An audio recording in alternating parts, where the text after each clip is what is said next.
Well, hello everyone. How's it going?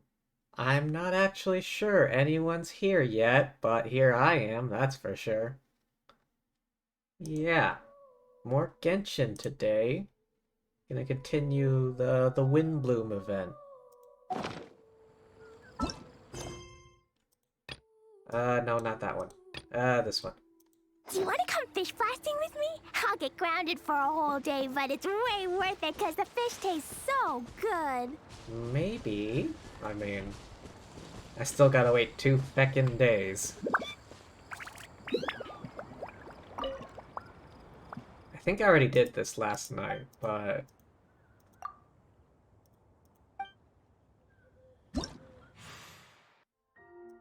yep, already did it. Can you not play the past songs?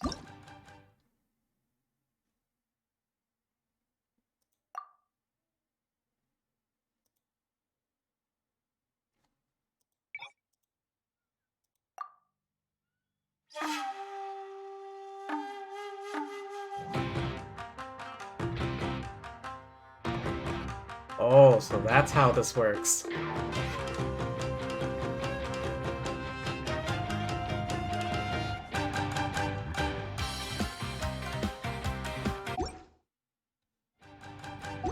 Honestly, Yoimiya's song is like my favorite. I swear. Dodoko? Dodoko, where are you?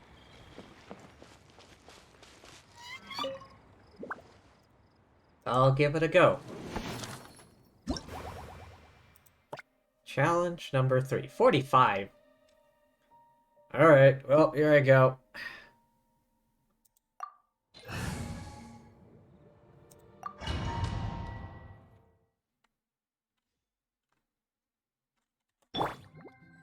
Alright.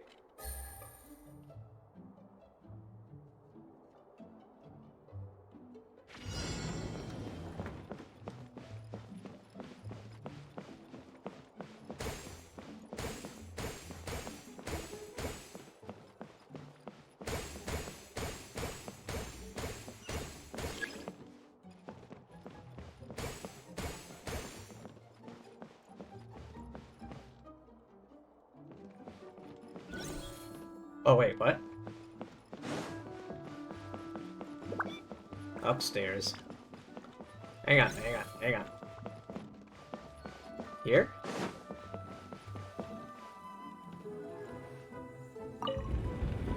Oh.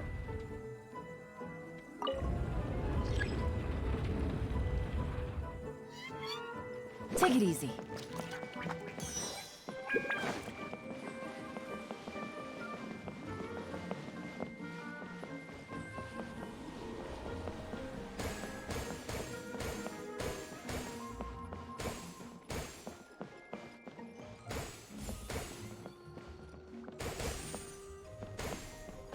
What's this big one? Oh, okay. Bonus.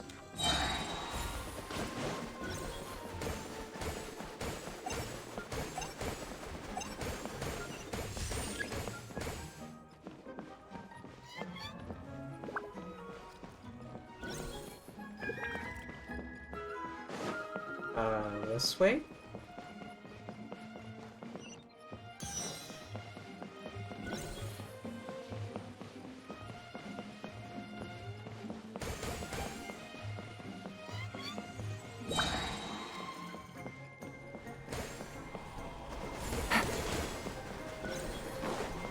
Come here.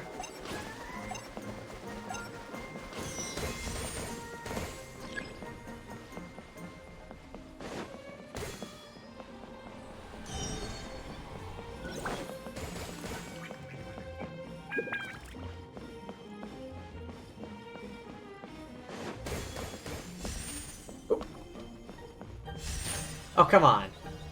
That thing came out of nowhere.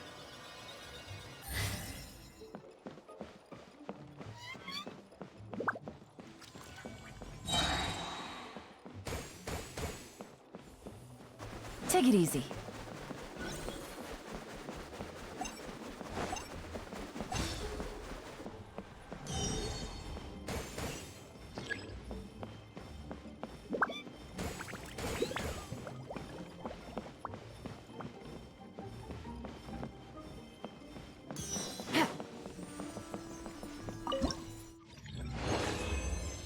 Alright, not too bad.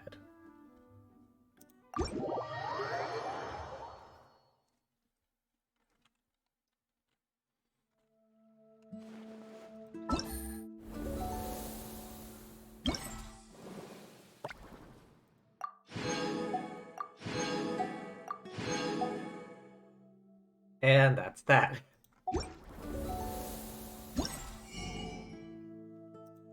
Oh, wait, I don't have enough of these things yet. Curses. Foiled again. Alright, what else can I get here?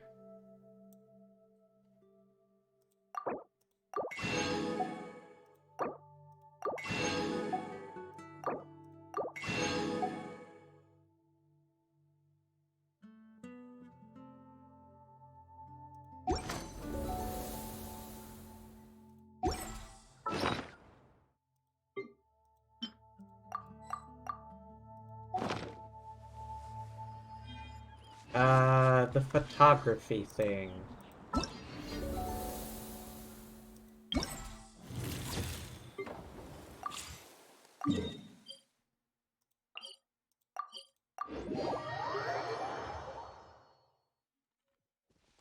Alright, what do I need again?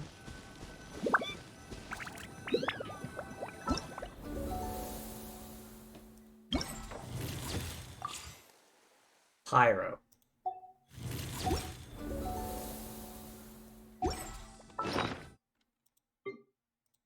Windblume camera. This one? This one? I like this one.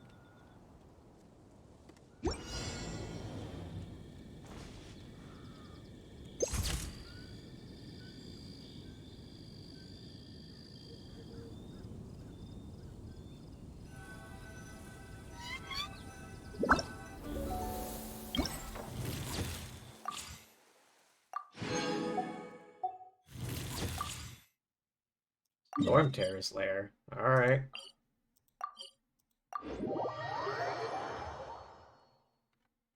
Where? Above? Where above? Woo!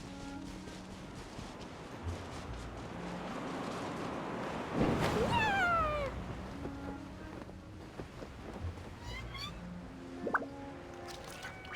Right there?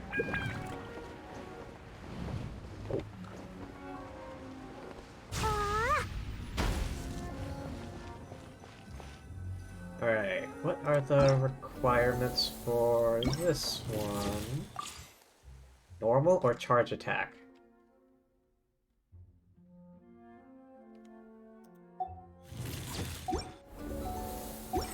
Explosion inside city wall. Grounded be thy woe. Explosions can hurt people.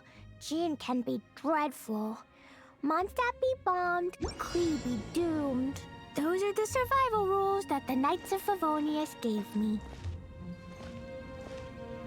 I'm gonna find a good angle. There we go.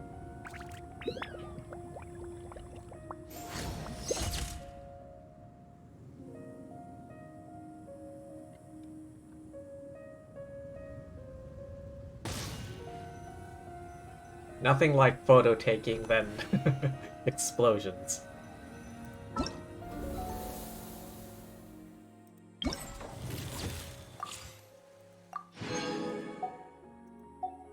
Alright.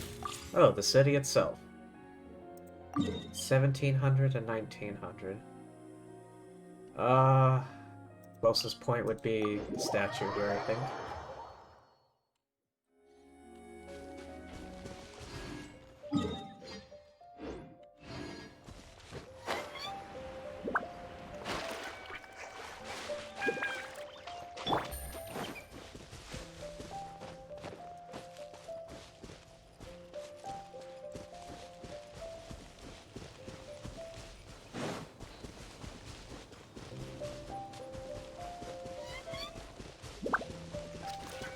Up. Up? Oh, up.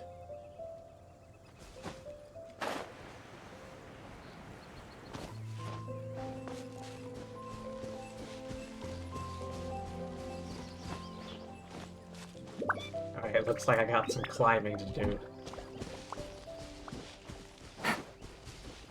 Alright. Is there a way around? Yeah.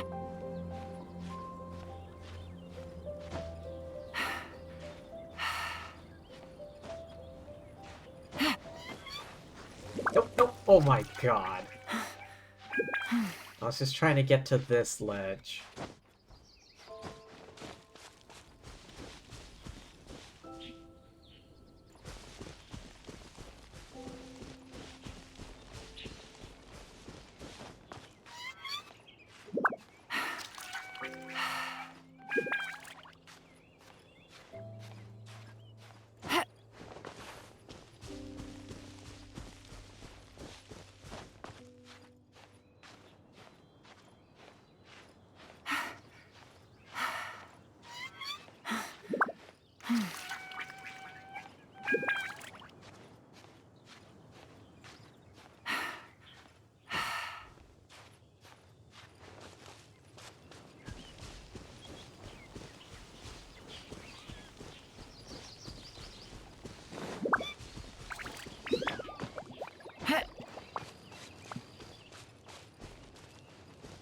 Oh, wait.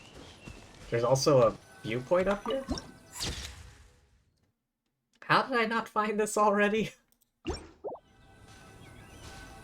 Oh wait, I also need to wait for the right time. 17 to 19, I think.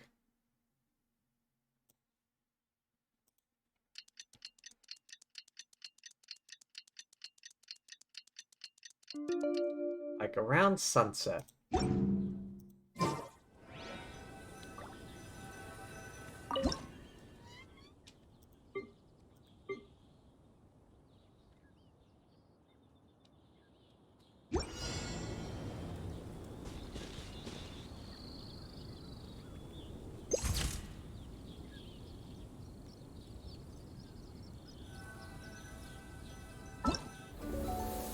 I am not a photographer myself, so I just complete the thing and there I go. Although some people do have an eye for photography, so they can get some good shots. 600. Oh hey, that's enough for the last one. Now to save up for the crown.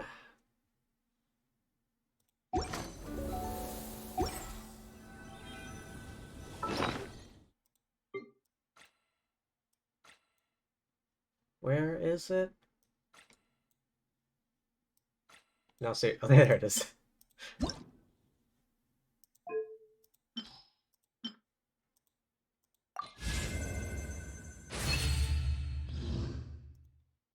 R5.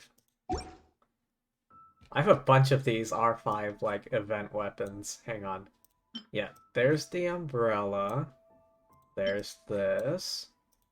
This one from... What was it? Ballads and Brews. That's what it was. Might have been another one, but I don't know.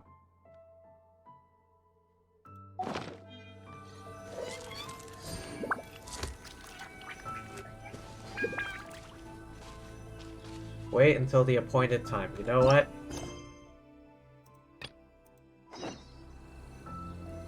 I feel like I can just pass the time doing this first.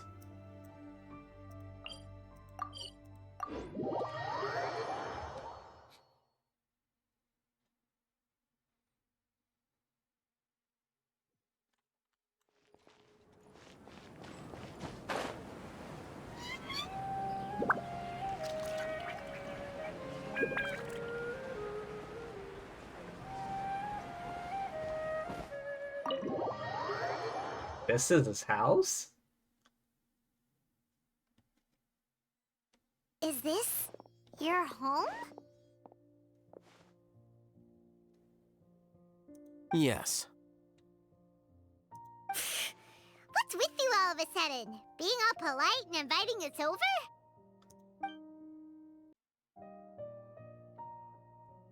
Oh, it's Kaveh.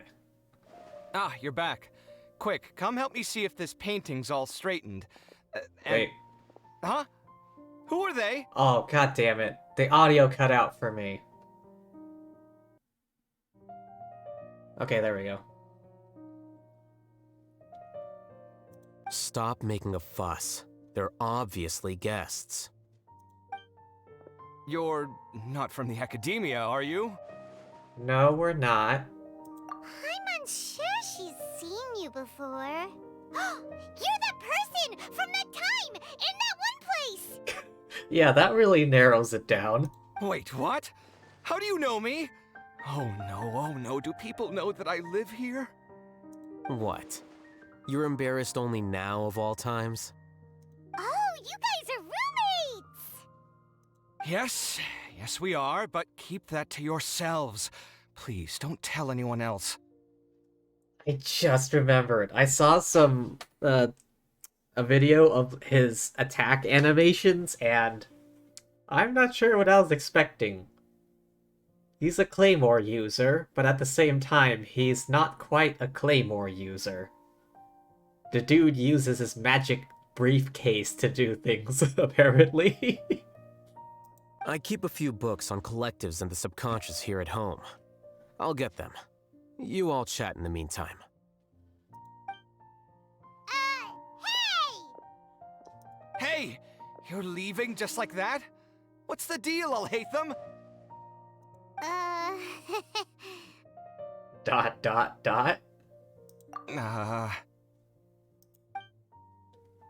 Sorry, I know we've only just met, but I have to ask. Are you, you wouldn't happen to be actors that Alhaitham hired to pretend to be his friends, would you?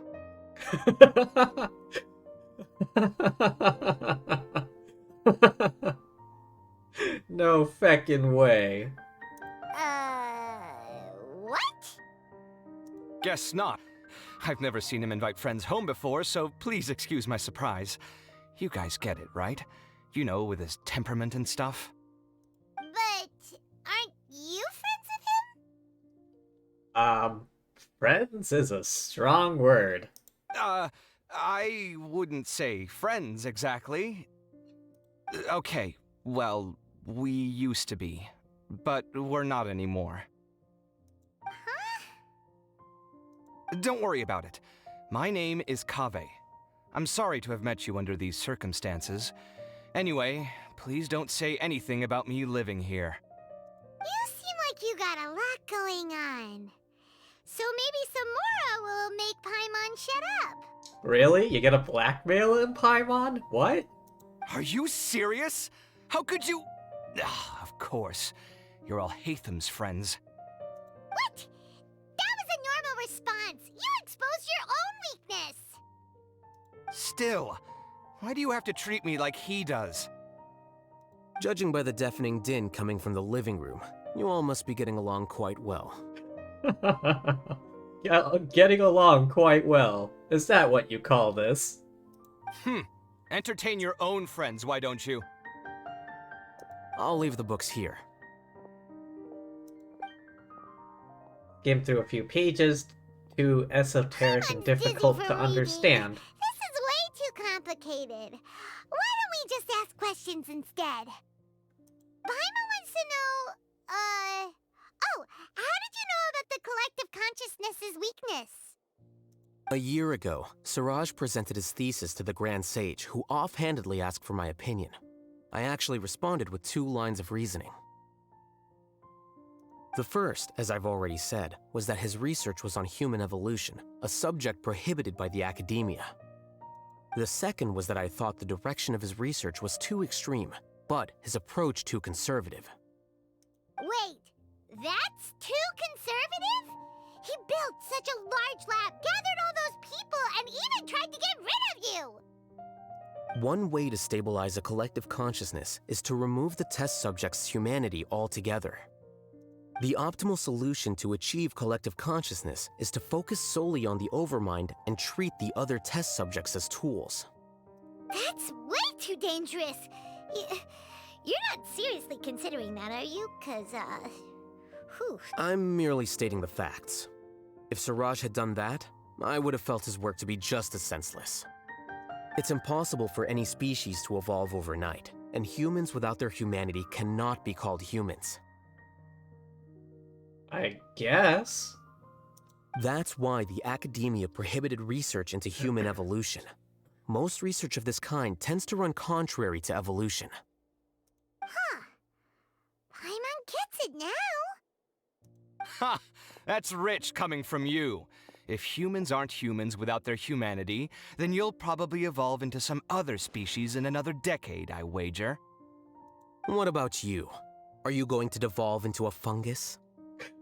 Jeez, these two. At least I'd be a fungus with empathy. Sorry for eavesdropping, but what happened to you guys? Are you in trouble? Sort of. We encountered a strange researcher that had it out for us. Are you all okay? To be more precise, they had it out for him. We just happened to be there. Huh. So that's how things went. Such is life. If only he'd known, Alhaitham could have stayed indoors today, and the whole thing could have been avoided, right? Not really. Plus, he could have helped me with the housework for once. See those books? They've been sitting there waiting for someone to sort through them for an age. If you're not gonna read them, tidy them away. They don't belong there.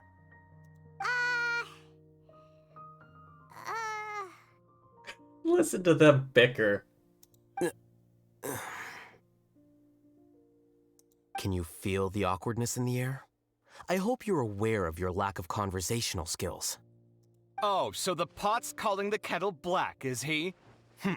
Well, having said all that, are you okay? I'm doing quite well. Much better than that painting you're trying to hang on the wall. Oh my god, these two. You don't understand anything. Stop criticizing my taste in decoration.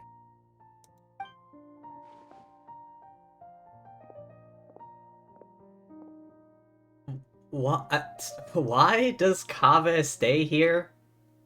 Paimon can't tell which of them is more problematic. Let's just get this over with and leave. I blame your curiosity. You whisper very loudly. Oh, yeah, Paimon's been told that. Do you have any more questions? Let Paimon think. Oh, by the way, the other researchers apologized to you. They hope that you can forgive them. I bear them no ill will.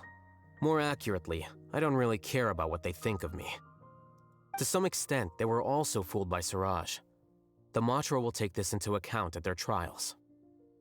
Ilias also said that he wanted to tell us the truth at Gandharvaville, but he didn't have the courage. He apologized to you too.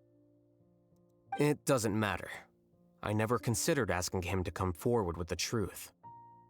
Judging from his experiences, he's more courageous than the average person. There's no need to lay even more criticism on him. Criticizing the brave only shows how weak you yourself are. I'm going for dinner in 10 minutes, so I'll field one last question. Paimon doesn't have any more questions. How about you? What were you actually interested in? Oh, yeah, that's a good question. You only started investigating with the Matra at the Academia because you were interested in something, right? But after meeting Siraj, it didn't seem like you were interested in him or his experiment. I had no interest in him personally, but I was curious as to why so many people were willing to form a collective consciousness with him. I now understand the reason. Something to do with the current atmosphere at the Academia, I suppose? Correct. The fall of the Sages and the shutdown of the Akasha terminals deeply affected the Academia. The fact that Siraj's project attracted so much interest despite not being approved speaks to the lack of research projects as of late. As the acting Grand Sage, I'll have to figure something out. I'm curious. They're probably gonna find someone to be the official Grand Sage at some point. But, who's it gonna be? I mean, they could always just ask Nahida. Wait, who's in charge? Is Nahida in charge of picking the Grand Sage from now on? Or what? In addition, what happened to Ilias is worth our attention. Reporting academic fraud was the right thing to do. He didn't deserve the outcome that he had received. Paimon understands now. Oh, you're pretty serious when it comes to work, huh? I think minimum viable seriousness is a more apt description. I'll do my best to take care of this mess until my resignation is approved. Wait, your resignation? Well, I don't think he ever wanted to be the Grand Sage. Yes. I've already submitted my resignation to the Academia. Soon, I'll resign as the acting Grand Sage and go back to being its scribe. Hey yo, Lord Thesis, how's it going? It's going alright, it's going alright. Just had lunch, went to Del Taco, got a quesadilla. Now I'm just finishing off Alhatham's story quest. But enough about me. How about yous? How's yous doing?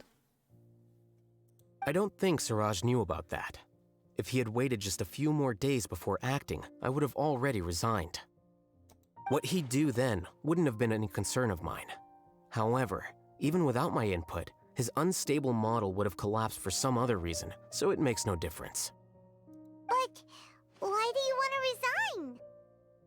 I'm not suited to be a sage, nor do I want to be one. The official process to select the new sages is already underway, but this process is long and takes far too much time. If I serve as acting Grand Sage for too long, the position might become permanent. That would be troublesome. This job isn't something I want to spend the rest of my life doing. You have a pretty clear direction for yourself. It's important to keep your priorities straight.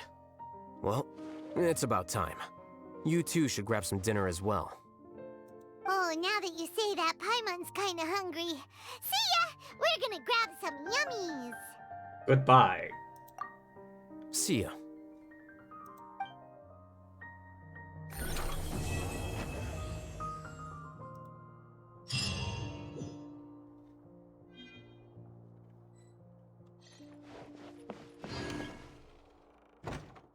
Wait. They both leave already? Okay.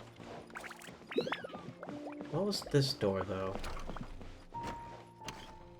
The name Siraj doesn't ring a bell. Was he in your class? He isn't someone who would leave an impression, so it's expected that you don't remember him. Good thing I came into this room. I was not expecting this. I've always had a hard time appreciating the way that the academia pressures people by labeling them as geniuses. But even so, the academia can't be left to you. Or perhaps I should say that I'm delighted to see that you have a base amount of self-awareness. If the people in the academia haven't gone mad, they'd know that I'm much more suited to be a sage than you. And I suppose they'd let everyone know that your career as a sage will be as shaky as that painting. Oh my god. These two. I swear. Again, that's mighty rich coming from someone about to resign. In a few days, you'll be managing files again. You'll be back at rock bottom. But my salary will likely stay the same. Wait, what? How come? Why do you get special treatment? At least I don't have to be an architectural designer who works himself to death just to get a smile from his client. You...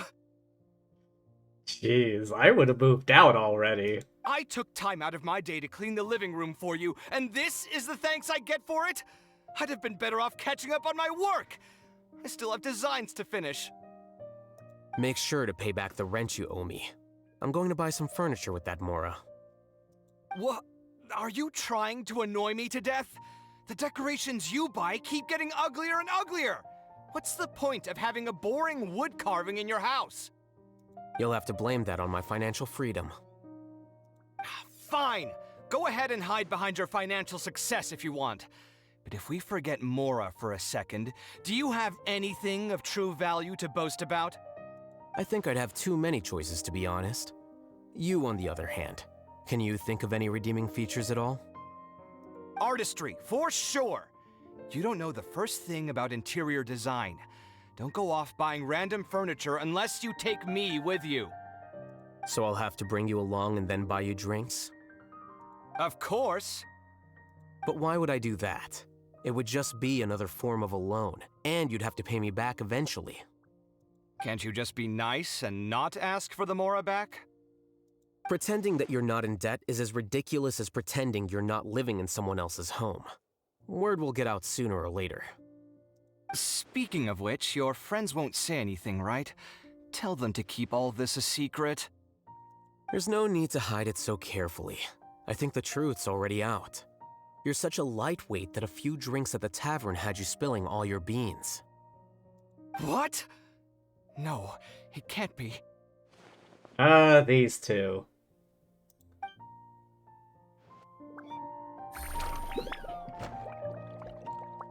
What happens if I go? The name Siraj doesn't ring a bell. Oh shit. He isn't someone who Okay, would even... I've always yeah, had a nope, hard nope, time okay, nope, appreciating skip, the way skip, that the skip, academia skip. pressures people by labeling them as geniuses.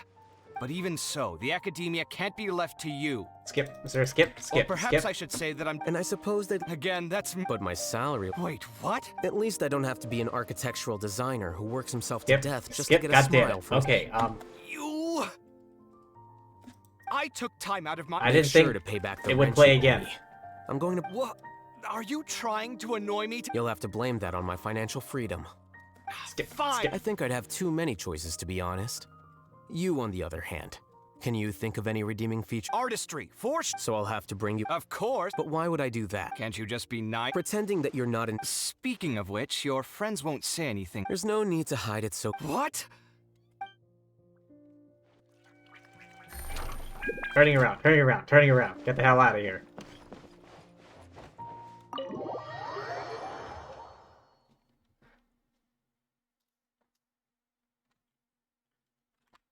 I'm curious, is it possible to go back in? No. Nope. Nope, cannot go back in.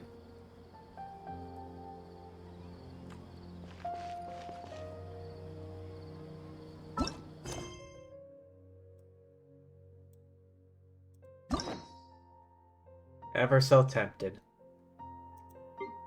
Oh yeah, and I've done none of these.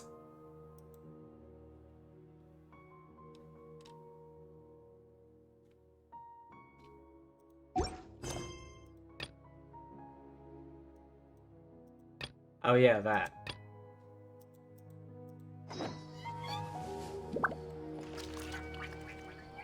I still gotta wait 2 days. Alright. Maybe I'll do some battle. Huh.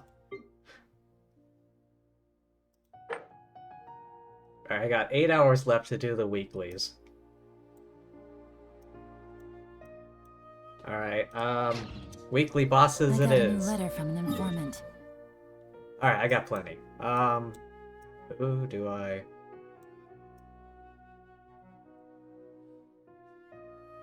Hang on, where's what's-his-face? Scaramouche.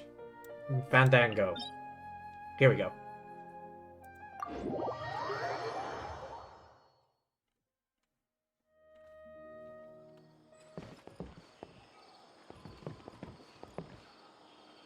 Okay, what team do I need for this?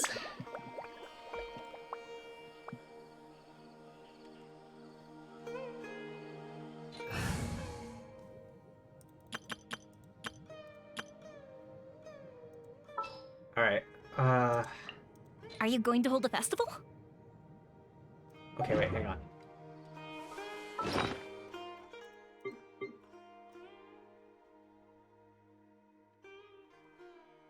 I'm gonna need shield strength and attack.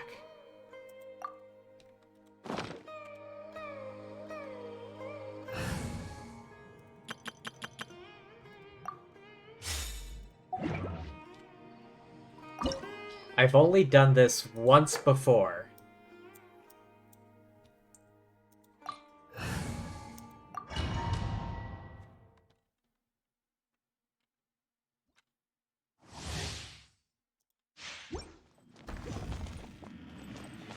What up?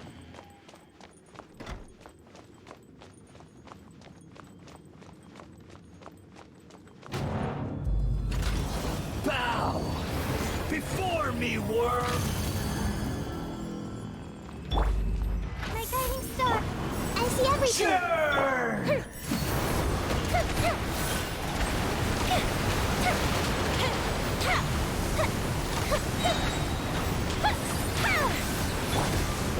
Not now! Insignificant pest!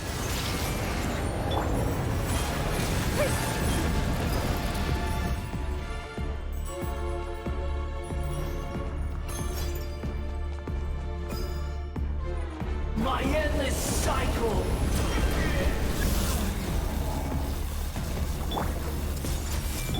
Time for a light show!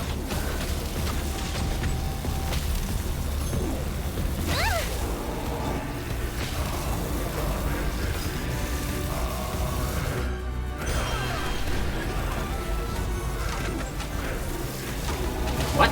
God damn it. Come on. Run! Run! Uh-oh. Oh, god damn it. Wordless insect. Oh no. Oh no. I forgot to put my lunchbox back on.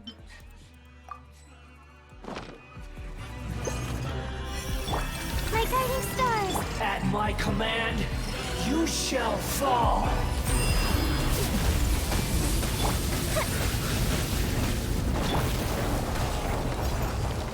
The night is cold.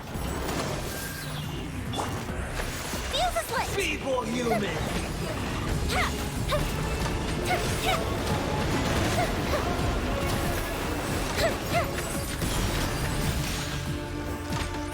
Come on, come on. Just a little more. A little bit more. A little bit more. Come on. A little bit more. A little bit more. There we go.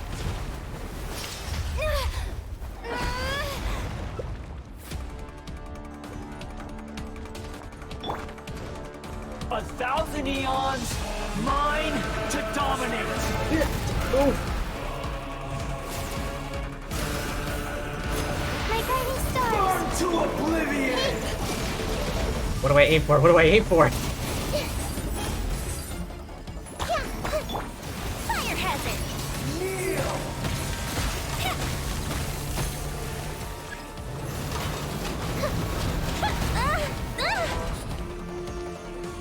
Come on. Go. Go.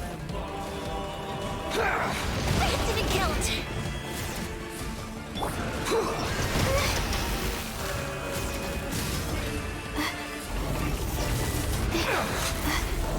The night is cold.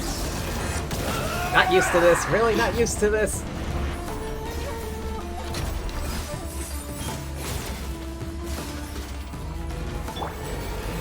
Reality is pain! Not now.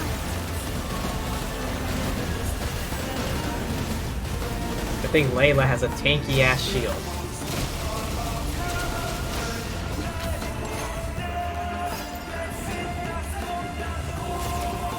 Where is he? Where is he? Right in front of me!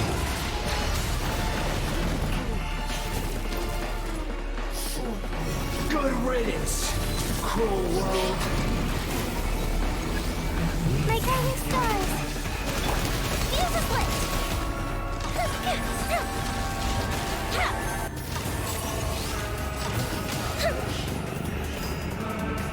Are there any more?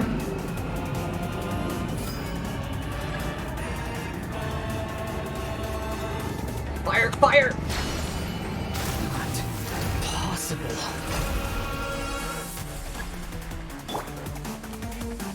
Fuck, I can't aim it. I can't target. I can't target.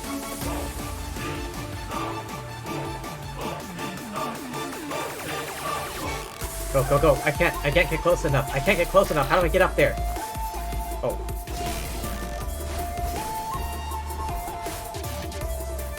The Temple of Wisdom! Oh, come on. I wasted. I feckin' wasted it. Oh my god.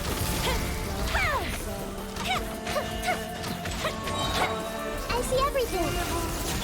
The night is cold. Wait, did it break my shield?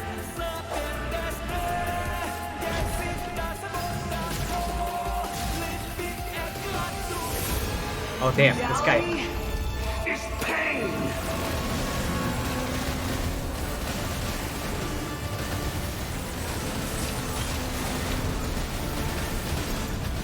guiding stars.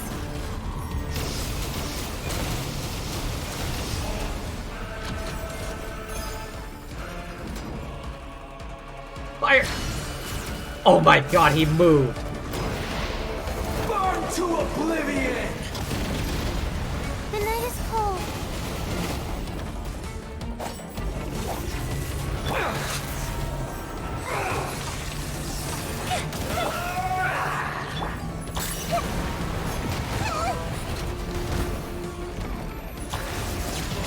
Kneel! Stop fighting! Not now.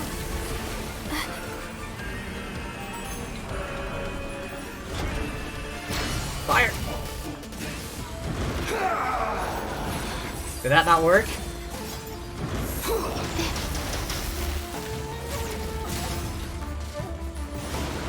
Tremble! Press the I can't lose it all again.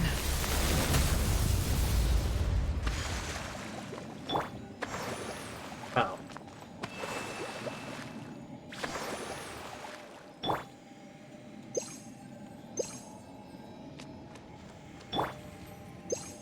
Good thing I got hash browns.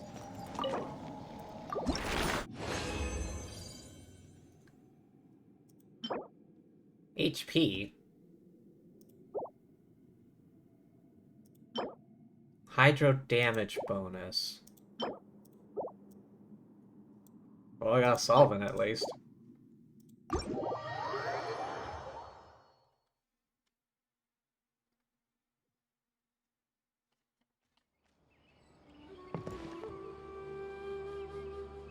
Has it been 2 days yet?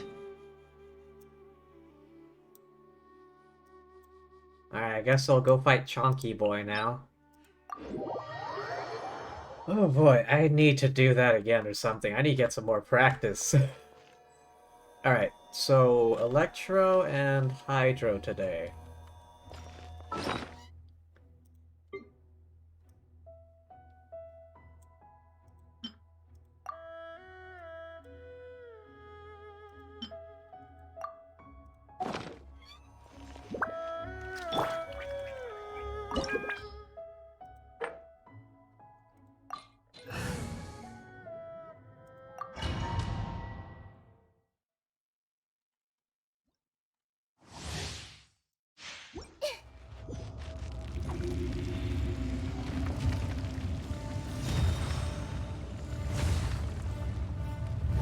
You dare overstep your mortal authority?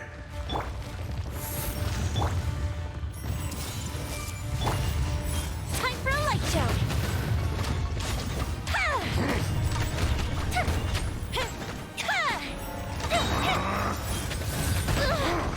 Ah, shield broke, shield Not broke! now. The enraged Everyone hearse hold hands. will Run. not absolve you!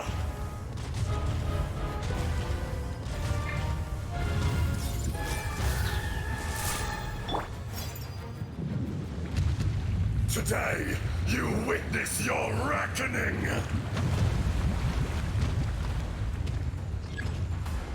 The night is cold. I see everything.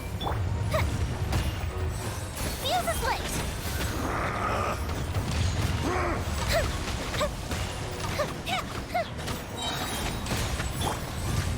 Crumble! Hey,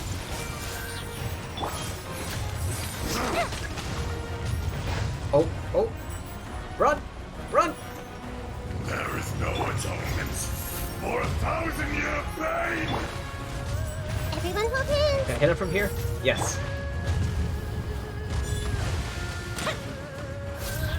You stand upon your tomb, though you know it not!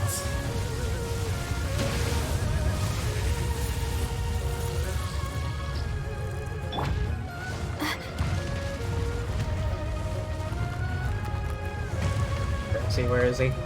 My guiding star. I see everything. Experience an eon of suffering!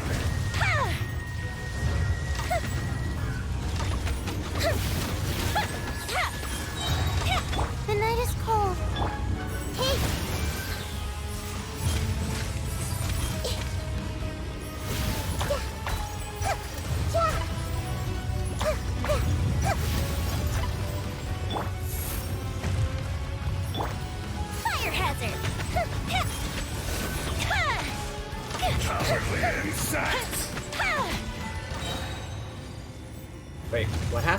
What achievement was that?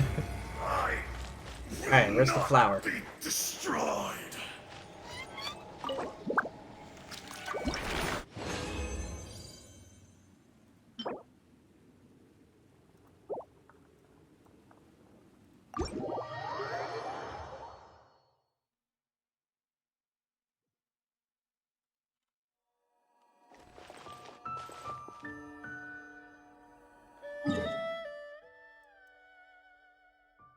And child.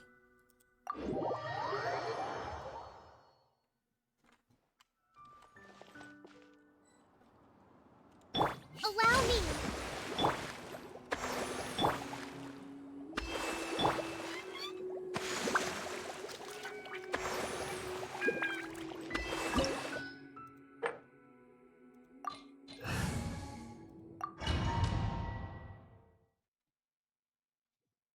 This opportunity is quite hard to come by. Well then, amuse me. Surrender is a valid option. I promise I'll be gentle.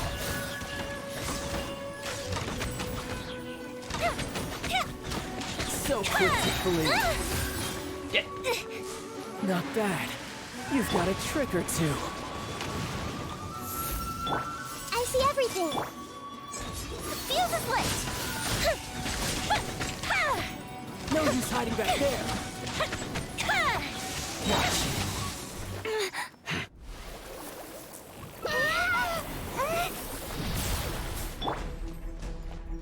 My guiding stars. Sharing my knowledge. Hey, time for a light show.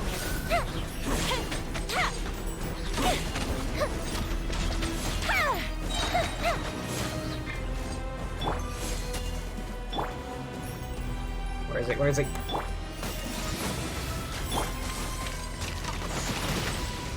The fuse is lit. Some you win, and some you lose. Alright, where's the flower?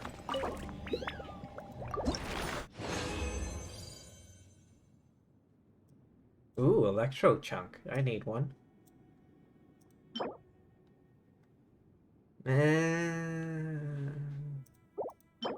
Defense? I'm not trying to build Noelle. What? Has it still not been 2 days or something?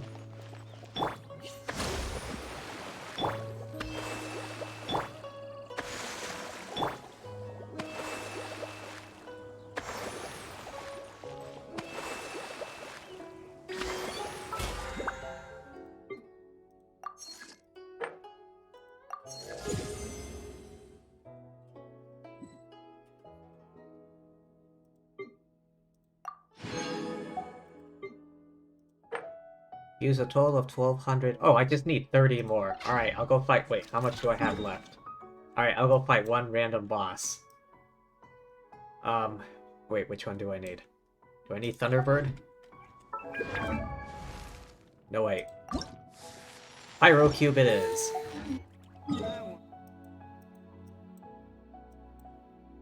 Pyrocube it is.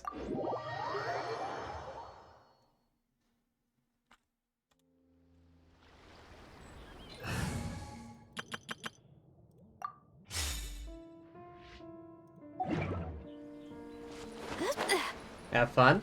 I am. I will.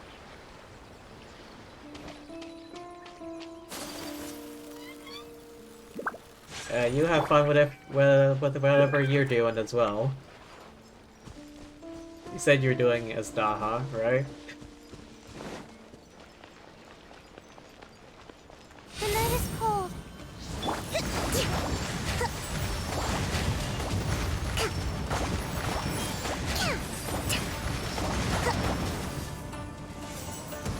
Let's move out. Not now.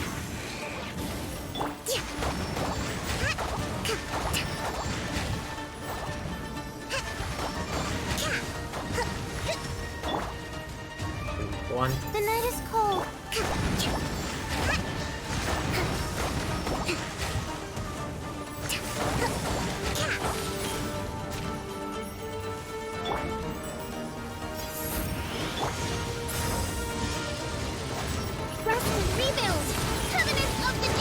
Go, go, DPS! DPS! DPS!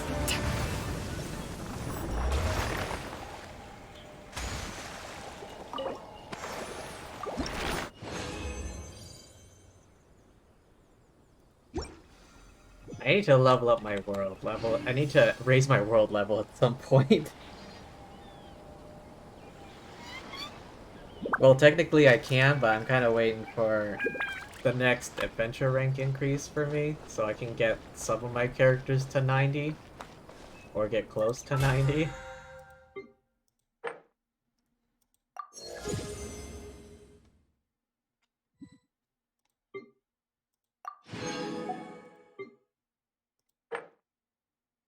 Ley line deposit 20 times. Okay, I need 2 more times for that.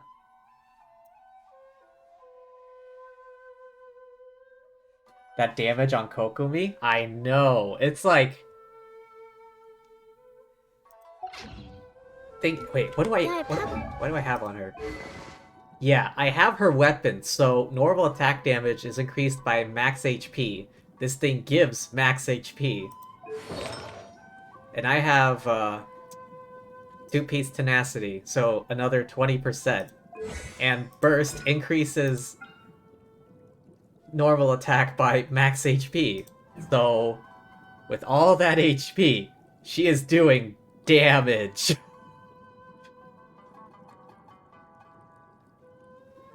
She is my emergency burst DPS. Because in her burst, she's practically unkillable because she's doing damage and she is healing.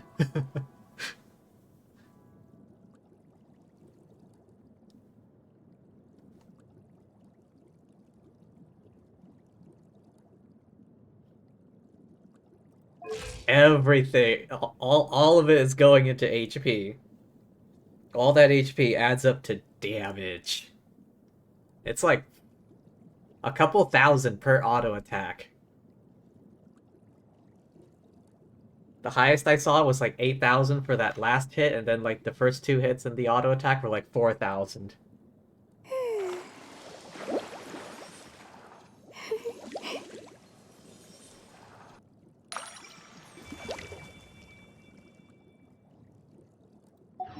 House has released numerous works that lay out military strategy in a simple and pragmatic way. Those are my favorite. So, yeah. Damage. Emergency burst DPS. And I'll tell you, Kokumi has saved me on more than one occasion.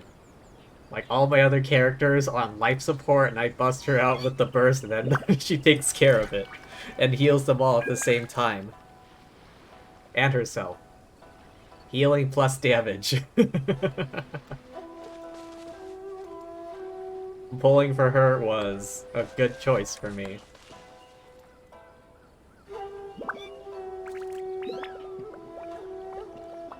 Alright. Still gotta wait. I'll just start skipping time. Wait, I got that one achievement. What the hell was it?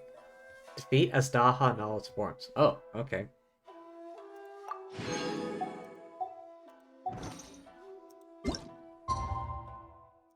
Wait until 8 a.m.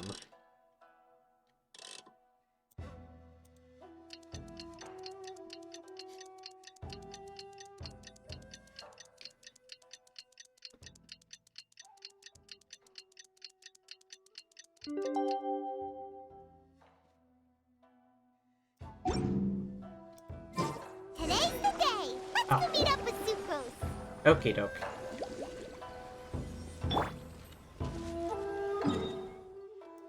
Alright, back to Mondstadt.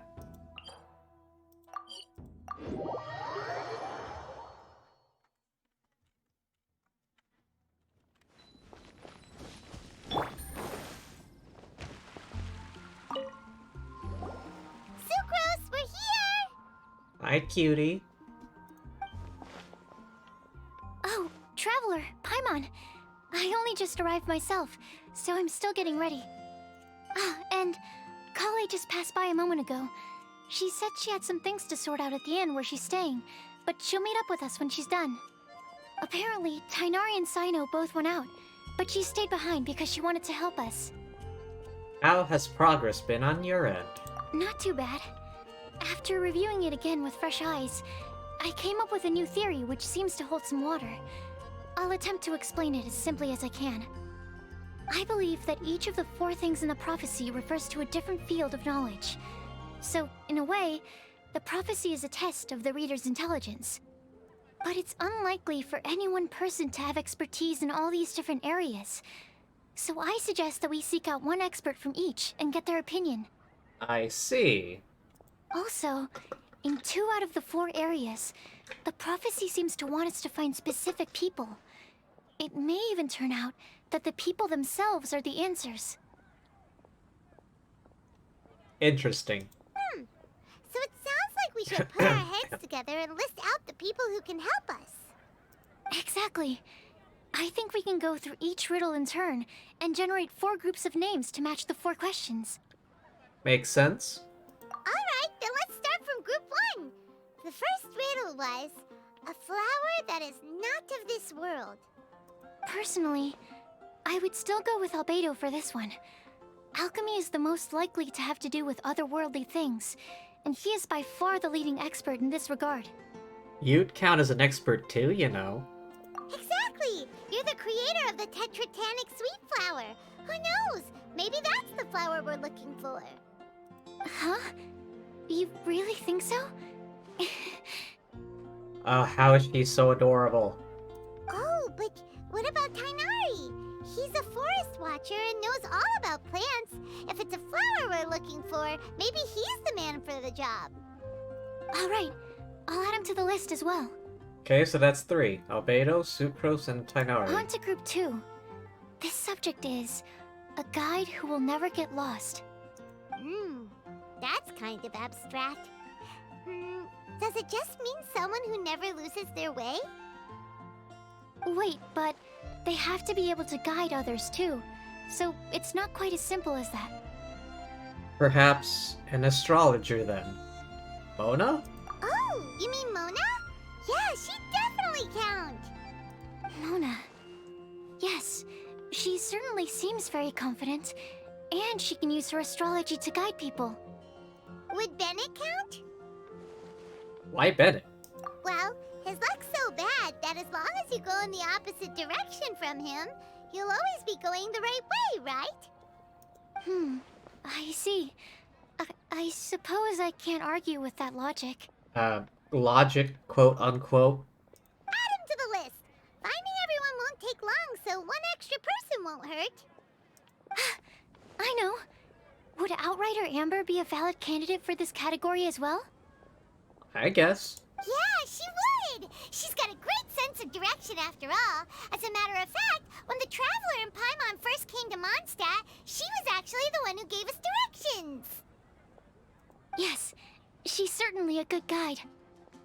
Is there anyone else? Let me think. Yes, I believe there may be one more. Albedo once made a set of equipment for Mika from the reconnaissance company. He's their surveyor, and an exceptional pathfinder. He's even instructed others in the discipline of surveying before. So, in my view, he's highly unlikely to lose his way, and would be very good at helping others find theirs. Okay. Cool! Another one for our list! Oh yeah, Mika's coming out in the next banner. Wait, Kale should have been here by now. Wonder what's taking her so long. Sorry, could we continue our chat somewhere else? Oh, you wanna go see how she's doing, right? Sure, let's all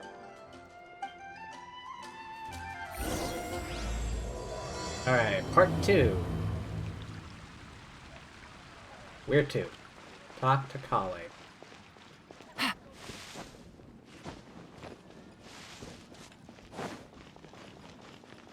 Right here? Oh, up.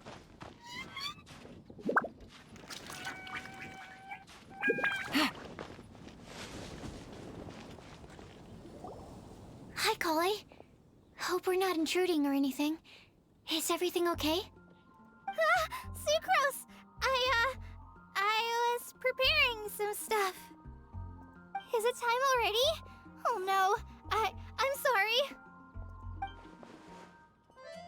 Holly seems to be wrapping gifts, and now she's frantically trying to hide it. I wonder who they're for. Don't worry. The Traveler and I only just met up. We were just worried that you might get lost along the way, so we thought that we'd come get you. Thank you. I'm ready to join you now. How's that thing going? Oh yeah, the Kale, 4 riddles, discussion. So let's pick up where we left off. Next up is the third line. One who would never lie. Anyone spring to mind? But did anyone else just see that pigeon, like, appear from nowhere? I swear to God. I kind of blinked and it just showed up. Diluc? Why Diluc? You really think so? Seems like it would be pretty difficult for someone in his position to avoid having to lie. Yes, his secret alter ego, the Dark Knight hero. Then what about Kaya? He's the cavalry captain and a rather popular figure, but... But... You think there's something fishy about him too, huh? Yeah, he's definitely a sneaky one. Bet he lies all the time. Okay, so who's a truthsayer? I can't help but agree with you there. Yeah, guys, sus. I need like a soundboard so I can do like, you know, emergency meeting anytime I want. There's the tone-deaf bard. But on second thought, he wouldn't qualify either. He talks way too much nonsense. Is there anyone else we're missing? Acting Grandmaster Jean? She has a good name in that regard, but from what I know, she sometimes covers up the truth out of concern for those around her. For example, when Lisa loses track of time in the library and misses her patrol shift, Jean will come up with some excuse, like Lisa's ill today. Also, she sometimes makes up stories to get Klee to behave, like the one about the big monster that comes to catch naughty kids who don't go to bed on time. Do you think that rules her out? Get Klee to behave. White lies are still lies, but do we really have to reject her because of some harmless fibs? It's not like she had evil intentions. This prophecy seems very strict. No, we're the ones being strict. Rosaria doesn't strike me as the type of person to lie. Oh, Kale, you probably haven't met her yet, have you? She's a sister from the church who looks, a little scary and not very sociable. What gives you that impression? She stopped by the alchemy bench once, a long time ago, and asked me about Albedo. I thought maybe she was trying to find him, for work or something. But when I asked, she just said that she was curious about him because he was so intelligent, and wanted to talk to his assistant to find out what he was like. A lot of people might have given a more tactful justification, but I could see in her face that she wasn't trying to hide anything. She was just very direct and straightforward. That's why I don't think of her as the lying type. Rosaria doesn't look like the sort of person you'd want to get into a fight with. Maybe she just fights her way out of situations that some people might lie to get out of. Why do I feel like that's something she would do? I can definitely see that. I've also heard the other sisters say that Rosaria doesn't even make excuses when she skips choir. She just doesn't show up. She's a tough cookie, huh? Let's put her name down. In that case, I think Sino fits in this list too. Ah, true. Lying's probably more trouble than it's worth for someone like him. Kinda like with Rosaria. Yeah, I feel that. I feel that. Oh, and Paimon also nominates Razor. Bet he couldn't lie to save his life. A razor. I've also got someone else in mind. Noelle, the trainee knight. She's a very honest person. I don't think she'd tell a lie. Alrighty, write her name down too. Yeah, I feel like Noelle's a good fit Wait. for this. There's one more person. You know, our long-standing staffer at the alchemy bench. Timaeus? Huh? You mean Timaeus? Yes, him. Truth be told, he's been love-struck recently. He swore that he wouldn't say a dishonest word or slack off until he succeeds in getting the woman he loves. Timaeus has a crush? Yes, that's right. Well, who is it? Do you know her? I've never met her. All I know is that she's from Liyue. Timaeus says that she's fun, has a great personality, and is very, very good looking. All great qualities, but that says nothing about her identity. Since we're on the topic, helping Timaeus win the lady of his dreams was also one of my goals for this Windblume festival. But how can we help with that? I don't know. Make sure he uses nice paper and a fancy envelope when he sends letters to her. Help him pick a nice gift and wrap it properly. That sort of thing. Yeah. I had the same situation once in the Avidia Forest. I helped another forest ranger out by delivering a love letter to the coworker she likes. Yep, that sort of thing exactly. Oh, also, I helped him with some of the groundwork for one of his research projects. He must have appreciated it, because he gave me a refrigeration device that he's been developing as a thank you gift. Is it any good? I mean, it looks nice. Oh. Got a bad fridge as a gift. But she doesn't exactly wanna, make him feel bad about it. Sounds like a no. Alright, guess we'll put Loverboy down on the list then. Okay, so last of all, we have a legend that never ends. Anyone come to mind for this particular line? Lisa, perhaps? A librarian understands books best, and aren't most legends written down somewhere? Not necessarily, but you have a point. When I think about legends, fairy tales and picture books come to mind. Maybe Kale. She read a lot of fairy tales when Tainari was teaching her to read. Oh, Do I count? of course you do. I'll put you on the list. Are you eligible for this one, Sucrose? I prefer to read things like an illustrated analysis of alchemical substances and their uses, the fascinating principles of crafting, and hypotheses of life. Point taken. Paimon didn't quite understand any of those. There's a bug. Go away.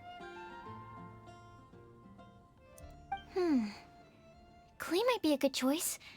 Her mother, Alice, is a renowned traveling author, so I'll bet she's been exposed to all sorts of myths and legends.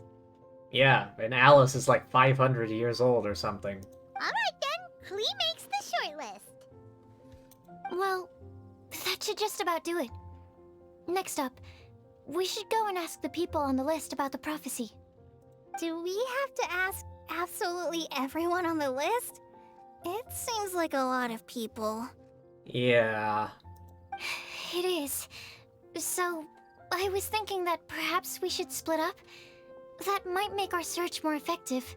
Yes, the good old Scooby-Doo method. Split up and look for clues. Okie dokie. Also, I've thought of a method of gathering feedback. Oh? No problem. We can do that. You and the Traveler are practically joined at the hip, so you two can go together. I'll pair up with Kale. Capable Kale and sensible Sucrose. Sounds like a winning combination. Okay, I promise I'll help. Capable Kale. Yeah, I got this. Rest assured that the unbeatable Traveler and Paimon will do our part too. Off we go. Onwards.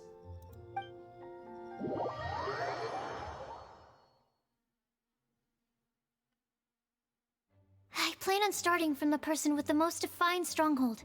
So let's go to the library. Lisa should be there. Stronghold.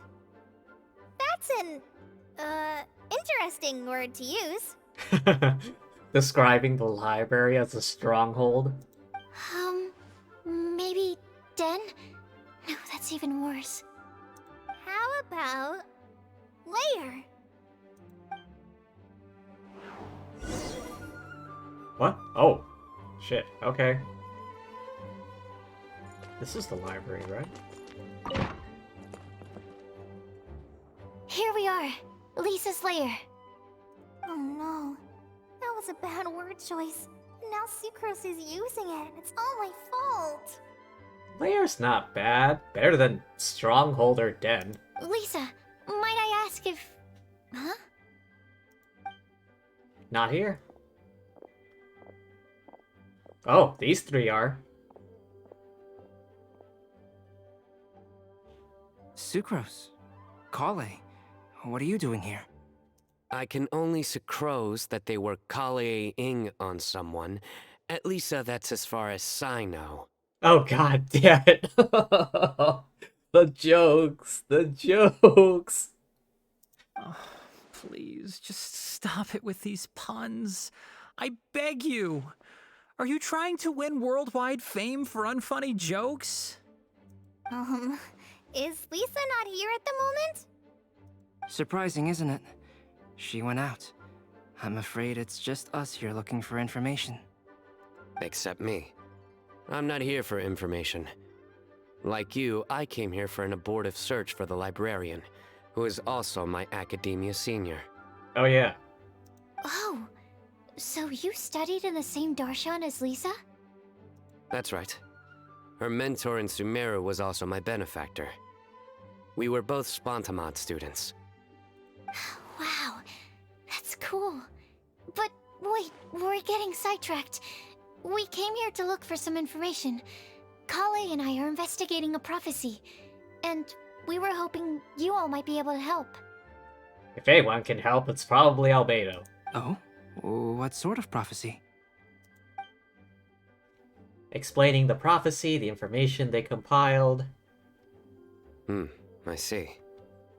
You want to ask them about the flower that is not of this world, and me about the one who would never lie. But there's no rush. You don't need to answer right away. We're just here to tell you about the situation. You can take your time to think it over and submit any thoughts you have in written form to the Sucrose mailbox. What? The Sucrose mailbox? Yep. I was thinking about it on the way. And although they seem like trick questions, there's a lot to mull over once you get down to the details. A quick answer off the top of your head might not go into enough depth. So, I decided to place a mailbox next to the alchemy crafting table. Everyone can submit their written answers there when they're ready. Oh. Does she always have a blush?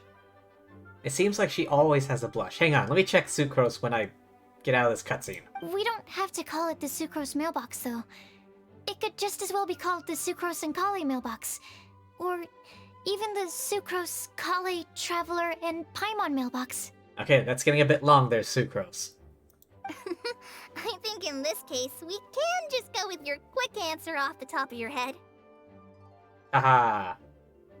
Sounds like a good solution. Certainly more reliable than verbal discussion alone. Agreed.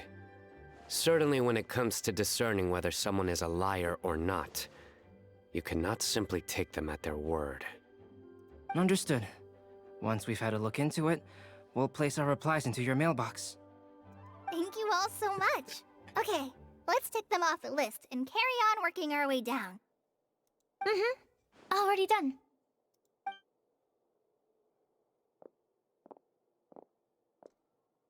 I'm pleasantly surprised to see those two introverts getting along so well.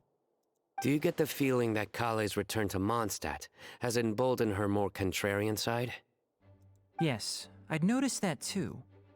Traveling and meeting old friends are both good for the body and soul. And isn't rediscovering one's youth while revisiting old haunts a worthwhile pursuit? When I first met Kale, she'd never known happiness or youth. But things are different now. Her Elazar being cured was a huge milestone in her life. You're welcome for that. Kale is a very sensitive and introverted child. I'm sure you must have noticed that too, Albedo. From the time she's been in my care, I've observed that she's actually a very lively character by nature. But she had a very rough start in life, and it changed her. So, might I assume that your respective claims of looking for plants and artists in Mondstadt were just pretexts? I wouldn't say that. Both Kale and Genius Invocation TCG are very important to me. The TCG nut. Would it really kill you to just say yes in this situation? Fine. Yes. We came out of concern for Kale. She's been back to Mondstadt of her own accord several times, but it has led to no significant improvement in her mood. Well, it won't hurt to give her some more time. I believe that Sucrose might be able to help her. Sounds like an extension of your own self-confidence as her teacher. You could say that. In a similar vein, I've heard that Sumeru scholars often build their social relationships based on their academic ones. Is that true? I suppose it might look like that from your perspective. Sumeru society is something of a special case. The reason it is known as the City of Learning is because all of its resources are in some way linked to academia. As such, academic resources equate to social capital. It is not unheard of, for example, for people to build a family in order to pursue further studies. Dang. But the relationship between the three of us is not an academic one turned social. We've never even worked on a paper together for starters. Nor would you really want to. I mean... Oh, so the academic paper is the nexus of the academic family. Interesting. I would think of us more as siblings.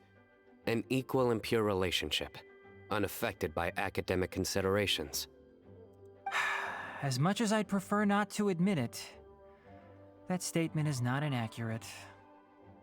I can understand that position. I have a younger sister myself, and it's only natural for me to be protective of her. I was like... For a second, I was like, wait, younger sister? What do you mean? Oh, Klee. Michael, how's it going? Glad you could make it. We're continuing the Windblume event. What you described fits the idea of a city of learning, as I imagine it. The family is where all social relationships intersect. As such, a family founded on common goals may actually be more stable. By the way, who's the eldest between you? Let's not go down this rabbit hole, please. It goes. Just got back from helping your sister? Okay. In terms of age, I'm the eldest, of course. He just doesn't want to admit it. But your mental age is younger than that. I dare say even by enough to be the youngest sibling. Perhaps I could bring Kale into this happy family to be your elder sister. No. You will never see me admit to being the youngest sibling. Except perhaps as a last-ditch effort to turn the tables in a game of cards. Guess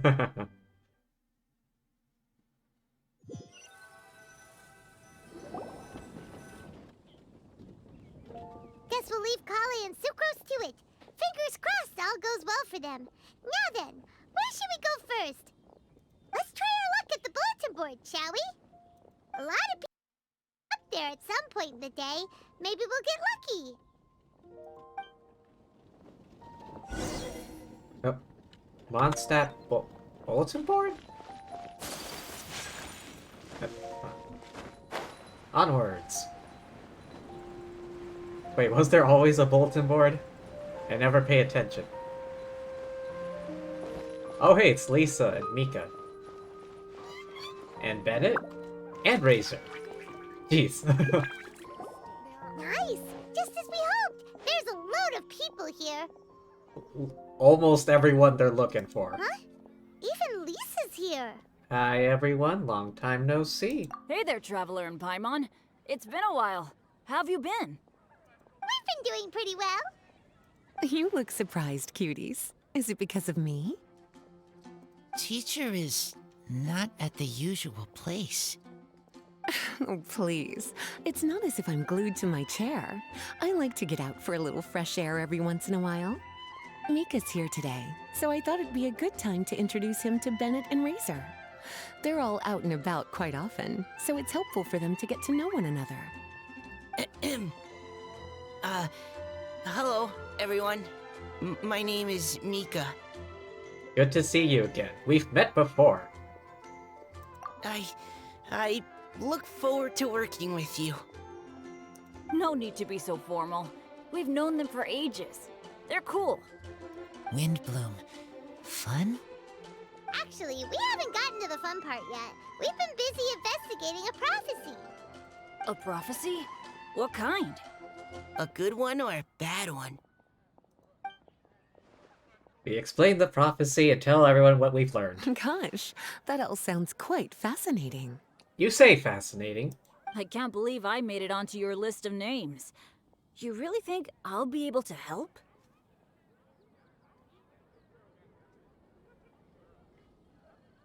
Oh shit, wait, what? Oh, I didn't notice you there. Hi, Elvis Tester. Hi, welcome. How are you doing? Yes, me. Yes, yes. You there in the back.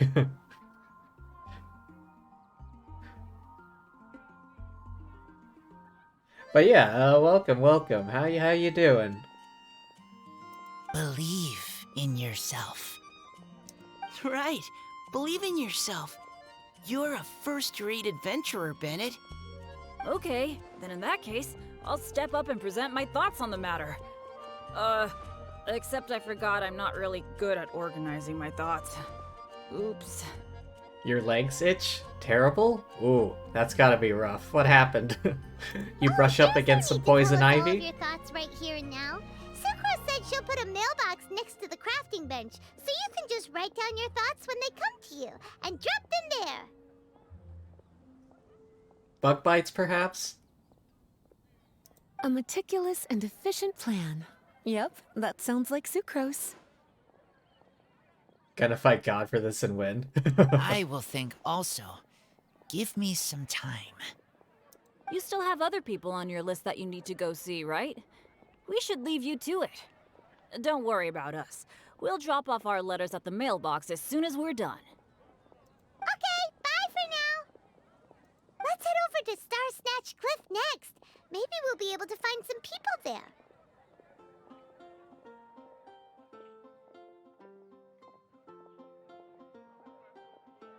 Surprise tick that almost latched onto me at work. Oh, jeez. Oh, that sounds bad. Work. I don't think I've ever seen a tick, if I'm gonna be honest. And even if we don't find any familiar faces, you can see really far from up at the top. Maybe we can find people that way. Oh, you're working so hard. Do be sure to get some rest when you can. If you get tired, you know you're always welcome to visit me for a break and a cup of tea.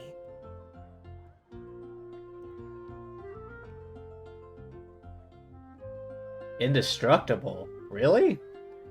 Oh.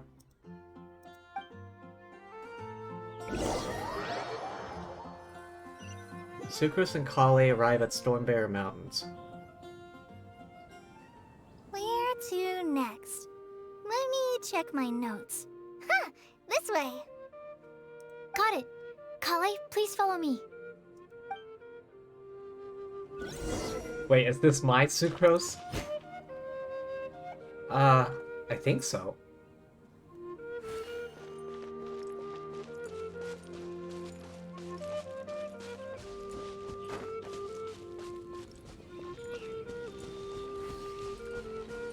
Who's that over there? Looks like Amber, Flea, Noelle, and Eula. Oh, it's our lucky day. There are several people over there. What are they all doing here? Kind of, you can kill them with heat. So what, just set them on fire? hold your limb over a fireplace or something, a campfire, boiling water, I don't know. Amber? Wow, and Eula's with her too.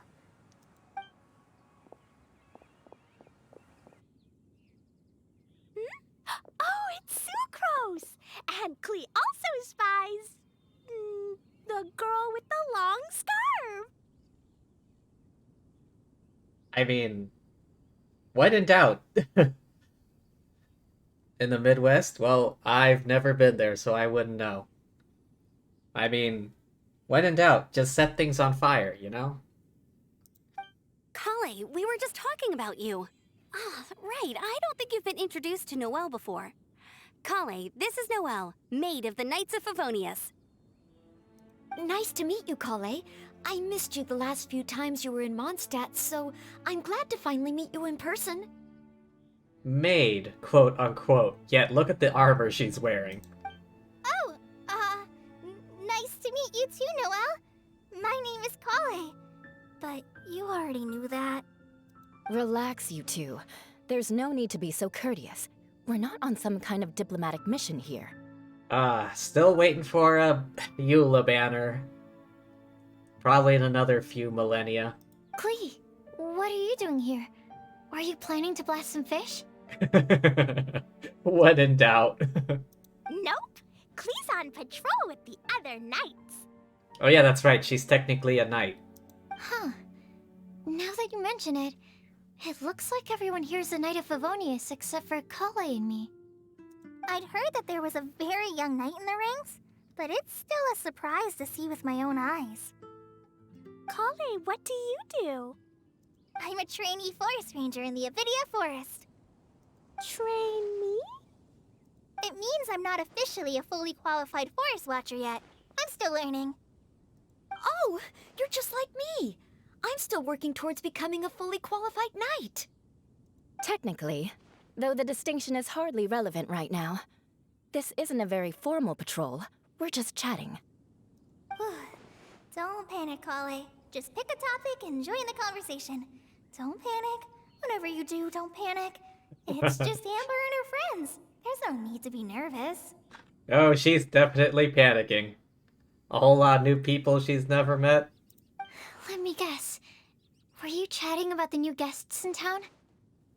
Yep, a few folks from Sumeru have come to visit, so we're brainstorming a few nice surprises for them. Amber! Sorry, At least I didn't say anything about what the surprises are. Oh no. How am I supposed to join this conversation now? What do I say to that? Sucrose. I feel like Sucrose knows what she's thinking. Speaking of nice surprises, we've actually had a fairly big one recently. What, the prophecy? What kind of surprise? Tell me! Tell me! I'm saved. Sucrose is giving me a lead-in. Now, I just need to follow on from what she's already started talking about. Yes, the prophecy. What an interesting prophecy. I have no idea what the answers could be, though. So essentially, you're gathering information to help you solve the riddles, correct? I'll do my best to help. Thank you so much, Eula. Anytime. There's no need to answer right away. We'll put a mailbox next to the crafting bench for people to drop us a note once they've thought of something. I'll drop something in there for sure. Klee, no. Klee, no. No. No, Klee, no. Nice idea. I think we can all commit to writing a note. We'll see what we can come up with. Klee, no. Please, no. Yep, don't worry. You can count on us. But we do have to finish our patrol first. This is a riddle, Klee, not demolition work. What route are you taking today? Oh god damn it, my audio cut out. Hang on. Weird. I can't hear what's going on. We started Oh, in there the we go. Stormbearer Mountains, and we'll end at the city gates. You'd be very welcome to join us, but it sounds like you're pretty busy with all this. Okay, so how many people did we find? Oh yeah, we still gotta look for Rosario. No. There's always next time. We'll join up with you after we're done working through this prophecy. Oh, yeah, so, we'll be on our way for now. See you later. Have a safe trip back.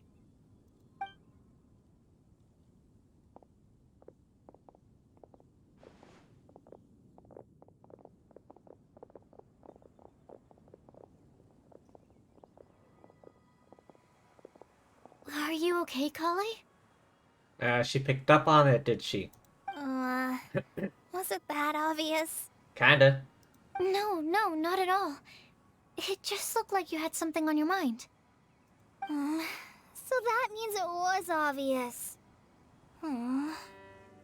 Green-haired introverts. Whatever's bothering you, you can talk to me about it if you want. I'm happy to help. Thanks, Sucrose.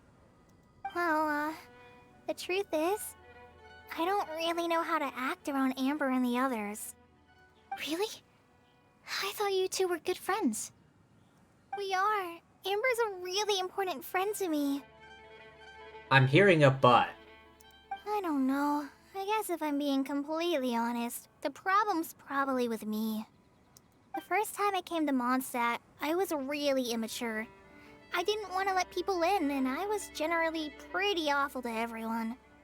Amber was the one person who didn't give up on me, and if it wasn't for her persistence, I wouldn't have found a friend at all. Without Amber, I might not even be here today.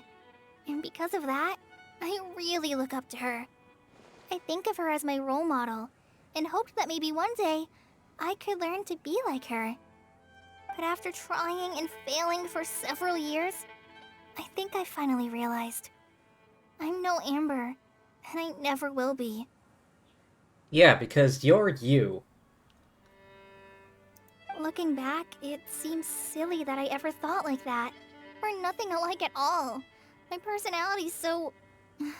weird. I always get so anxious and I overthink everything.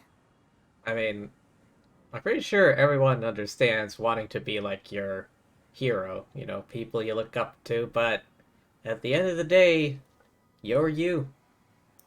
Aw, Kale, don't say that. Sucrose? Would it be okay if I told you a bit about my past?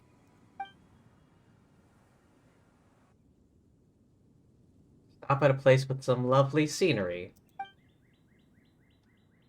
Life story, childhood, recent recovery from Elazar. You're welcome. I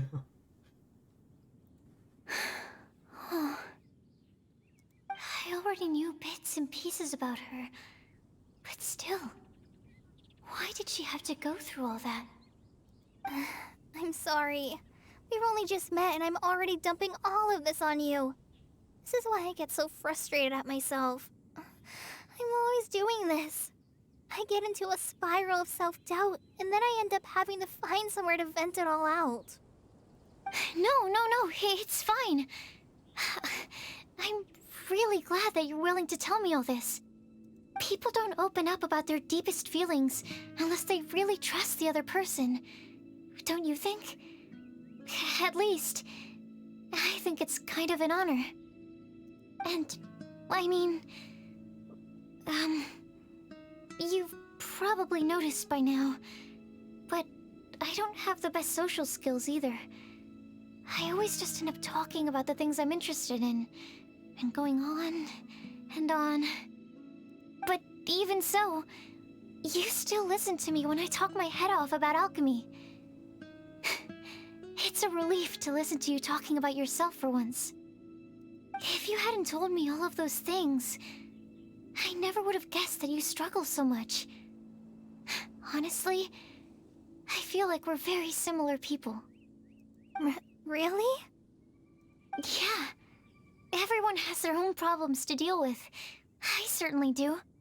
All the feelings that you talked about just now, I totally get it. It takes so much more effort for us introverts to fit into a crowd. When you were saying about how you try to think about what to say in advance, and you're constantly terrified of saying the wrong thing and making things awkward, I relate to that so much. Oh, and also that part about studying under a genius. In fact, before meeting you, I'd never met anyone who seemed so similar to myself. Oh. I'm not very good at giving words of comfort or anything, and I'm not gonna tell you to just get over it or stop worrying about it. How about we just sit here for a little while? We don't have to force a conversation if we can't think of anything. We can just sit here together. I can already see the fan Sucrose art. has stopped talking, but for some reason, this doesn't feel awkward at all. Maybe she's right, and we're more similar than I realized. I can already see the fan art. In Sumeru, I always like to find a quiet place to just sit and watch the scenery, but it's always by myself. I never thought there'd be a day when I could do this with someone else by my side. Mondstadt's breeze is so gentle and soft. Hey, Kale. See that cloud over there? Doesn't it look like one of my test tubes? I don't think so. Sorry. Then maybe we're not quite on the same wavelength on everything. At least, not when it comes to looking at clouds in the sky. Thank you, Sucrose. I feel much better after talking to you. Yeah, it helps a lot, doesn't it? I also vent to my flasks sometimes. The next time we get the chance, I have to show you my Tetratanic Sweet Flower and my Tetratanic Windblume. Your Tetra... what? Two of my favorite things I've made. They're really cool. I think you might like them. Oh, okay. Yeah, you'll definitely have to show them to me sometime. I brought some crackers with me. You want one? There's cheese flavor or tomato flavor. Cheese flavor. Sure. I'll try the cheese one. Yeah. Aw, look! They're enjoying the scenery together. Have these four been watching them the entire time? Shall we go play with them? Not this time, please. No, it's fine. Let them sit for a while.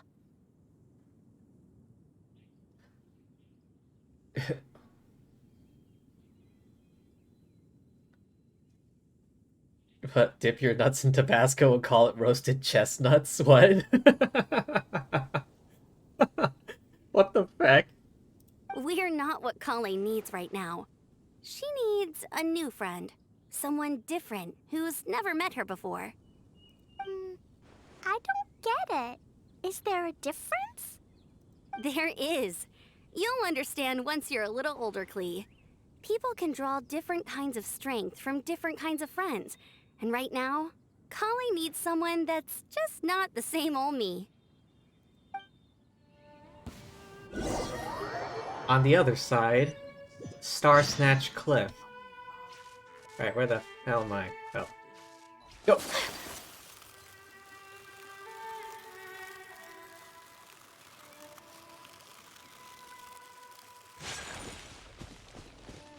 I don't see anyone. Besides a bunch of hilly churls. They all ganging up on someone? Oh. Star Snatch Cliff! We made it! Paimon hopes we find someone we need here. Help! I beg you, please don't let go! Is that Tibaeus? Who's that yelling? Let's hurry and take a look.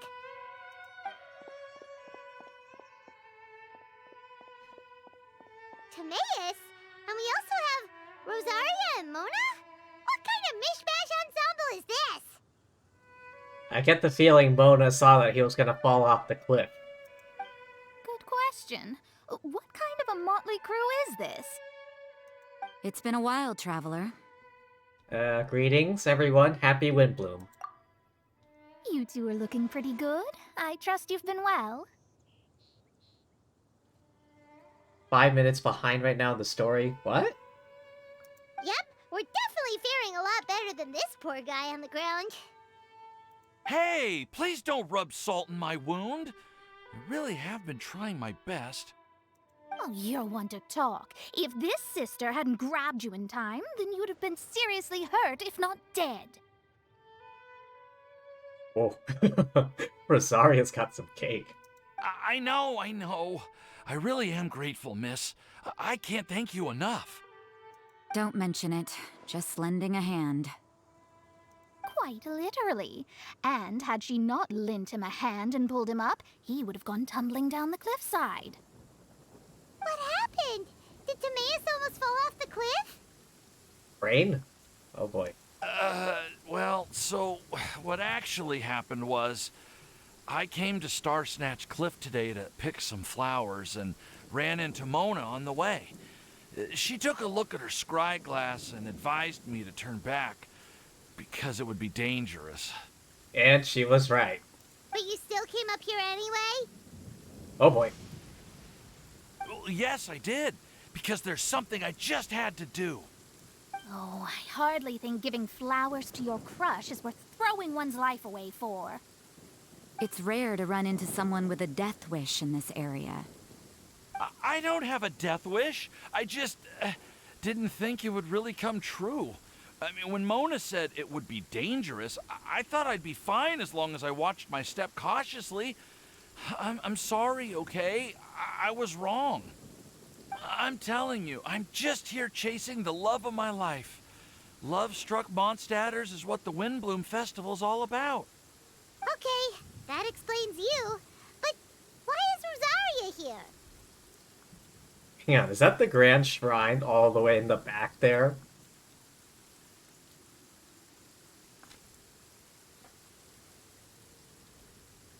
You only got to play a little today before helping your sister and now resume while watching and modding? Ah.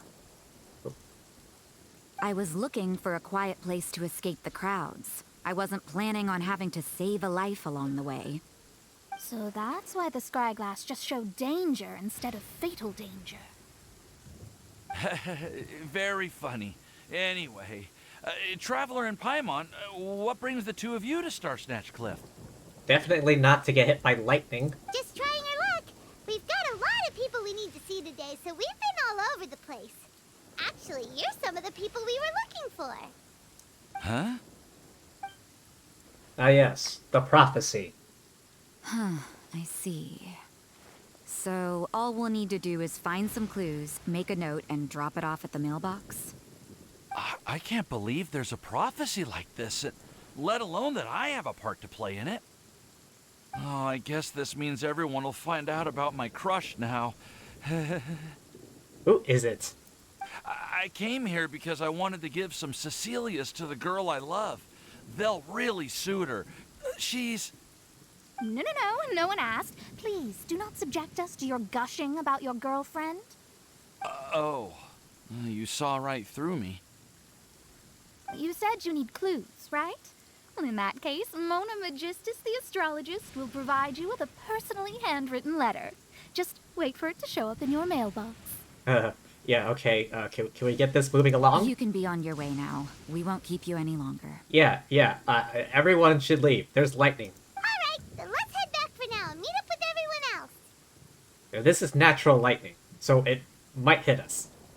Bye for now. Try to stay safe. Will do. This is all so embarrassing. Thank you both.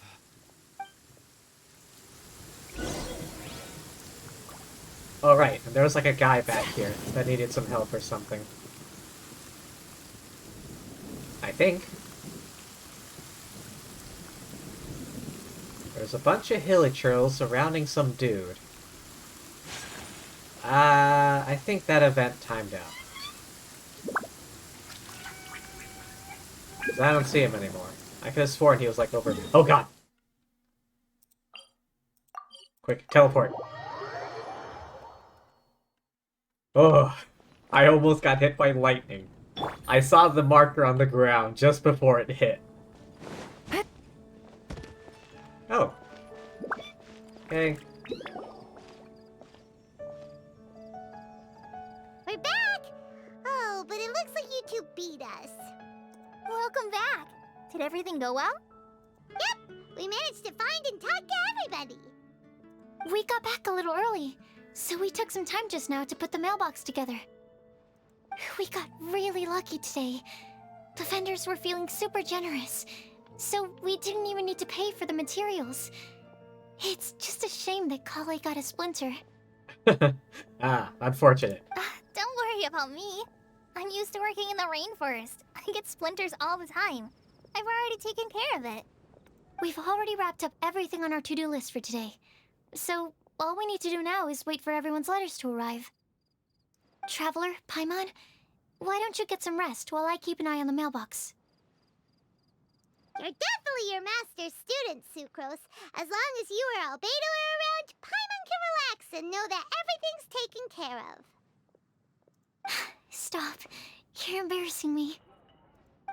Wait. Actually, there's one thing that still needs taking care of. Paimon's starving. Hey, Traveler, you want to get dinner? Your treat. Alright, I guess I better go get Paimon some food. I'll go with Sucrose to return the leftover materials to the vendors. You two, go get a proper meal. We can't have anyone going hungry. Yeah, now would be a good time for a break. Once everything is ready, let's meet up here again and collate all the information we've gathered. Who the feck is that? Sounds like a plan. Who the feck was that? I do not recognize that. That outfit or that hair.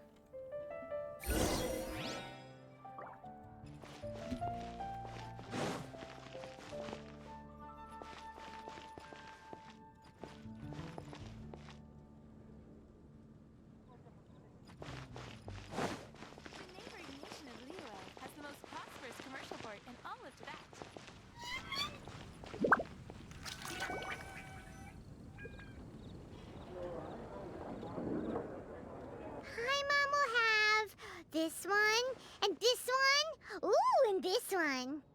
Hear that? It's the sound of Mora pouring out of my wallet. Hey, Paimon's really hungry! And don't forget, Paimon's also ordering for you, too.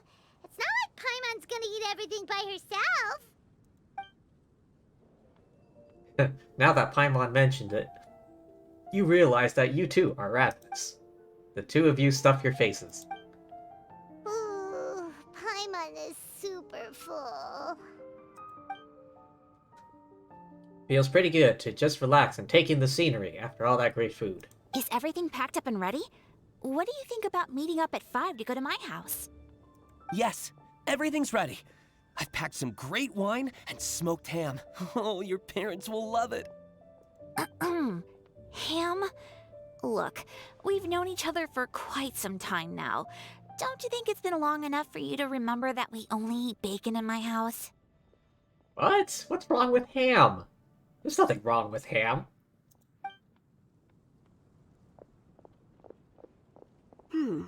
I must remember to get some milk today on my way home. Please, feel free to pay a visit to Cat's Tail anytime. Enjoying the scenery? Ah, if it isn't the drunk bastard himself. Oh, Tone Deaf Bard! Are you here for some food as well? Should we order something for you? Oh, I can put something on your tab? Well, that's a pity.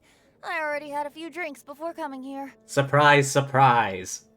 I shall take you up on your kind offer another day. There should be no shortage of opportunities in the future. Anywho, you should be getting ready to thank me. I come bearing good news. Oh, really? What kind of good news? Behold!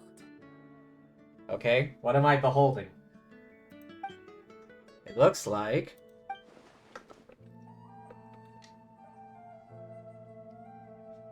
a paper with a simple map and something like an incantation. What is it? It's what you need the most right now. The answer to the prophetic puzzle. Simply head to the location marked on the map and you'll find the lantern you've been looking for. However, if I were you, I wouldn't just go and reveal the secret right away. As you've seen, a lot of people have been laboring hard to uncover the answer. How does... What am I saying? Of course he would know this. A secret is like a well-aged brew. The aroma from the bottle is sweetest when revealed in the company of friends. I understand. Then it's settled. I'll leave you to your business for now. Feel free to find me for a chat again once you're done working through the prophecy. Also, if you have some time, we could organize another fast-track love poem class. I'm not sure if I was there for that event. Oh, you're starting that up again? I sure am. Nobody else has signed up this year, though, so the duty to learn falls on you. Anyway, see you later. Venti always looks so relaxed whenever we run into him. Paimon can't help but be jealous.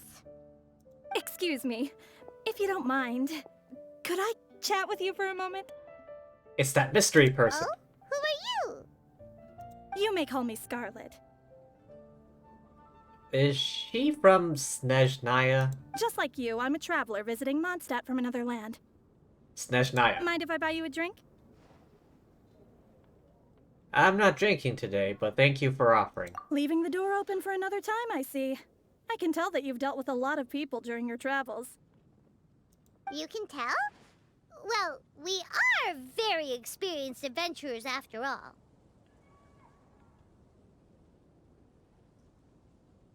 Weird. It's only now that I've noticed this. Was this always up there above, What's-Her-Face's shop? I can. That's why I tried to strike up a conversation with you in the first place. I was on my way to go shopping earlier when I overheard your conversation next to the crafting bench. From what I could gather, you are trying to investigate a bizarre prophecy? Yep, bizarre is definitely the word.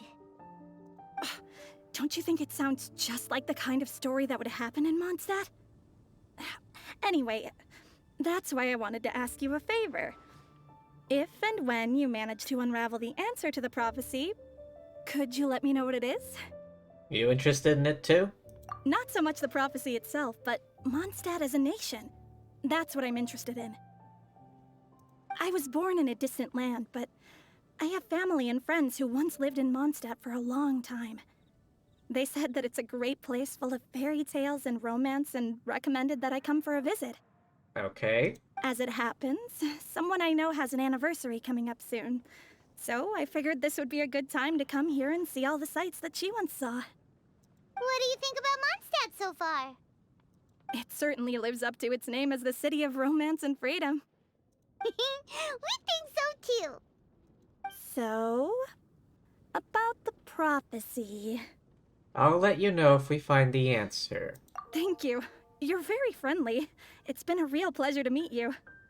I'll leave it to you then. I hope you continue to enjoy the city and have a wonderful day.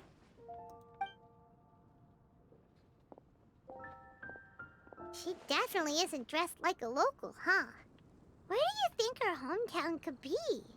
Snezhnaya, come on. Please find me a flower that is not of this world, and a guide who will never get lost. Find me one who would never lie, as well as a legend that never ends. Wait, is that Rosaria?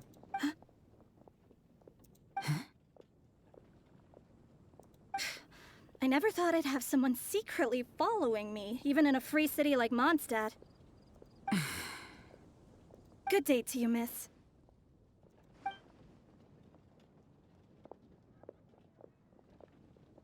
Did she get enough sleep? She's got bags under her eyes. Also, I suddenly feel like that Scarlet character is a bit sinister. Something's up, I swear to God.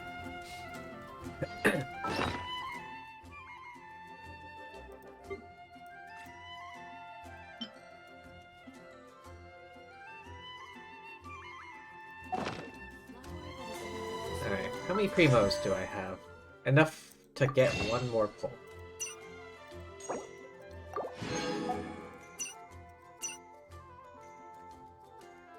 Oh, C6 Ningguang. I'm gonna save up the star glitter.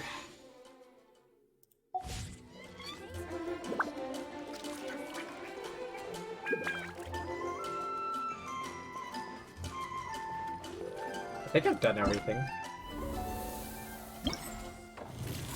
Check, check, check. Check, check, check.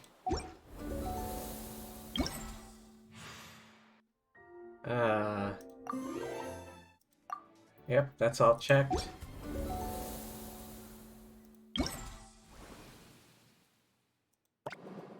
That's all checked.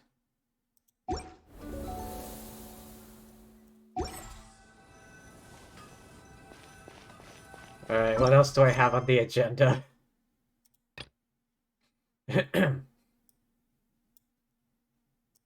All of this. Okay, well.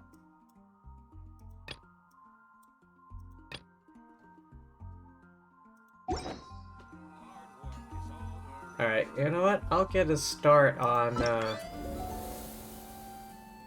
Wait, no. Not this one. Jay? Dia's story quest.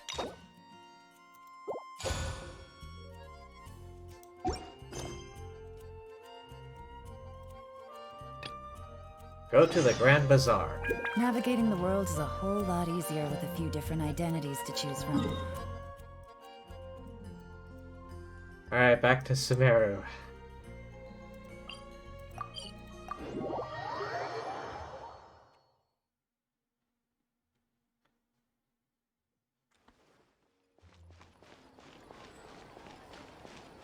Alright. Actually, hold up a second. I need to hit the bog real quick.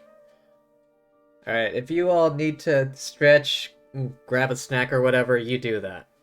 I will be right back.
I'm back.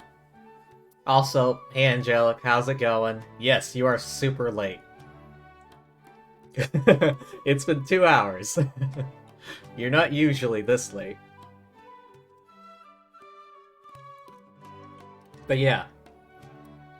We were doing the Windblume event.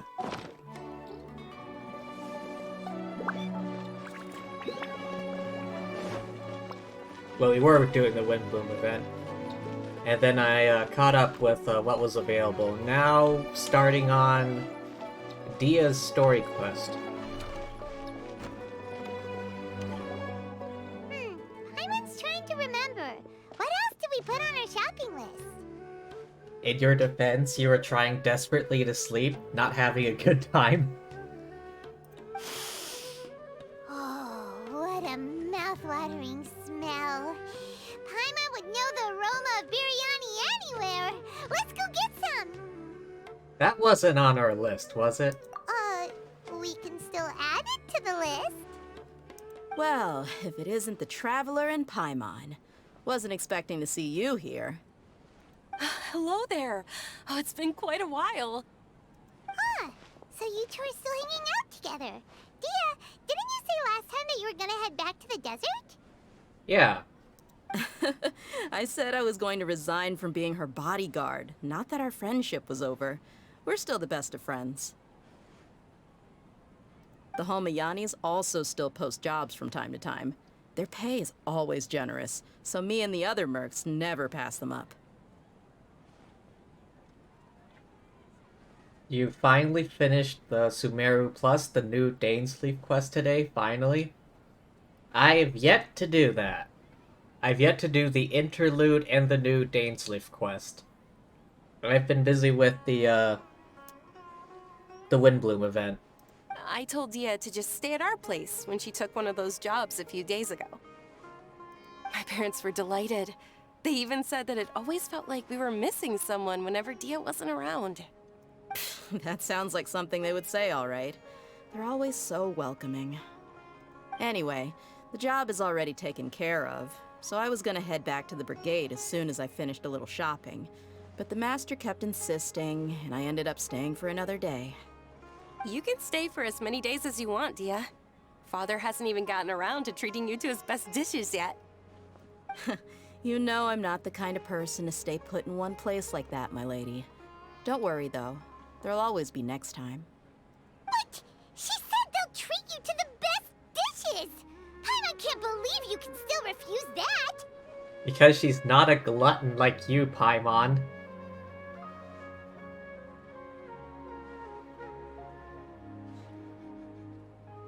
Still fighting through story quests to get to the interlude quest. Still haven't done the second. But wait. Didn't you say last time that you would take me on a trip to the desert? Why don't you just take me with you today, when you leave? There are so many places I still haven't visited yet. I'm sorry, my lady, but no can do. There's still a few things I need to take care of back at the brigade. Besides, the desert hasn't exactly been the most peaceful place lately. Oh, come on. Not this again. That's also what you said last time and the time before that. I know, I'm sorry. Just give me some more time, and I promise I'll plan the best trip ever for you. All right, fine. To be perfectly honest, it's not that I wanted to go, it's more like I feel like something is off about you lately. Off? Ever since you first set foot on the estate a few days ago, you've been acting anxious and even paranoid. Have you been delaying our trip because you've run into some kind of trouble? Nah, are you kidding? You're worrying too much. Something's up. Would you swear on that? Friends shouldn't lie to each other, you know. I wouldn't pry any further if you're willing to swear on what you just said. But if something really is bothering you, then just tell me. You know I'll help you however I can. Oh, looks like Junior's was onto something. Yep. You're too perceptive, my lady. Seems I can't hide anything from you. I just thought that nothing good could come out of telling you about the messy happenings of mercenaries. Knowing too much only leads to more trouble. Mercenary life is a dog-eat-dog world where Mora reigns supreme. Everything operates on a completely different set of rules.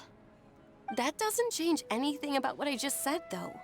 We're still friends, and I can only support you if I understand what's bothering you. My lady... You're not gonna stop until you drag it out of me, are ya? All right, I'll share what I know. Let's go somewhere else first. This isn't exactly the best place for a discussion. Yeah. Okay, let's talk here. Just try not to draw any extra attention. As you may already know, the Eremites have both a lot of mercenaries and a complex organizational structure. Many mercs are no different than me, just going around looking for jobs to earn some mora. My brigade is called the Blazing Beasts. We're not a large group, but every member is loyal and brave. However, not all Eremite brigades are like mine. Some are willing to cross all kinds of lines for the sake of mora. The most notorious is a faction known as Deshret's Relics. Ah, Deshret. Deshret's Relics? Judging from the name, they must really look up to... King Deshret. Yep, you got it.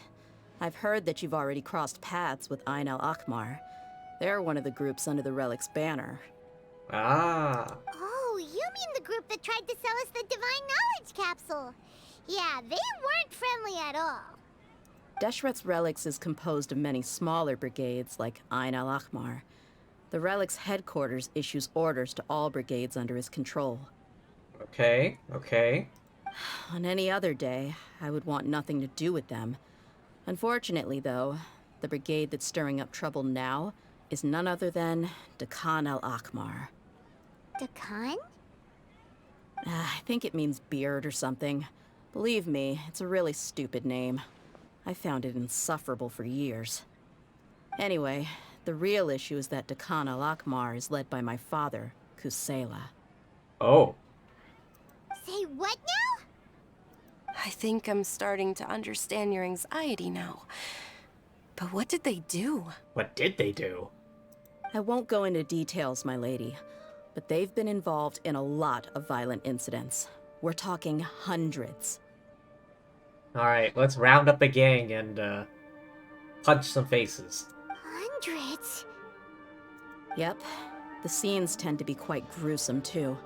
They strip the victims of all their valuables before murdering them. Jeez. Alright. We gotta assemble an army. Not only have they targeted merchant caravans and ordinary citizens, but other mercenary brigades as well. That's beyond terrible. They won't even spare their own kind. I don't know how Deshret's Relic sees it. All I do know is that Dakan al-Akmar has become more and more aggressive over the last few years. If I don't do something about them, then even my brigade or the people of Aru village could become their next target. Alright, we gotta assemble a brigade. I just wish I knew what's driven him to do this. Yeah. How can your father do such terrible things? I don't know. People change. He's always been pretty pathetic. But at least in the past, there were still a few lines that he wouldn't cross. That's setting the bar pretty low. I mean, if he was even remotely decent, then why would I have to leave the brigade and cut all ties with him? He was loud and foolish, with no real sense of purpose. Instead of doing anything useful, he spent most of his time drinking and chasing after women. Of course, the other brigade members were just like him. Their ruckus would go on night after night.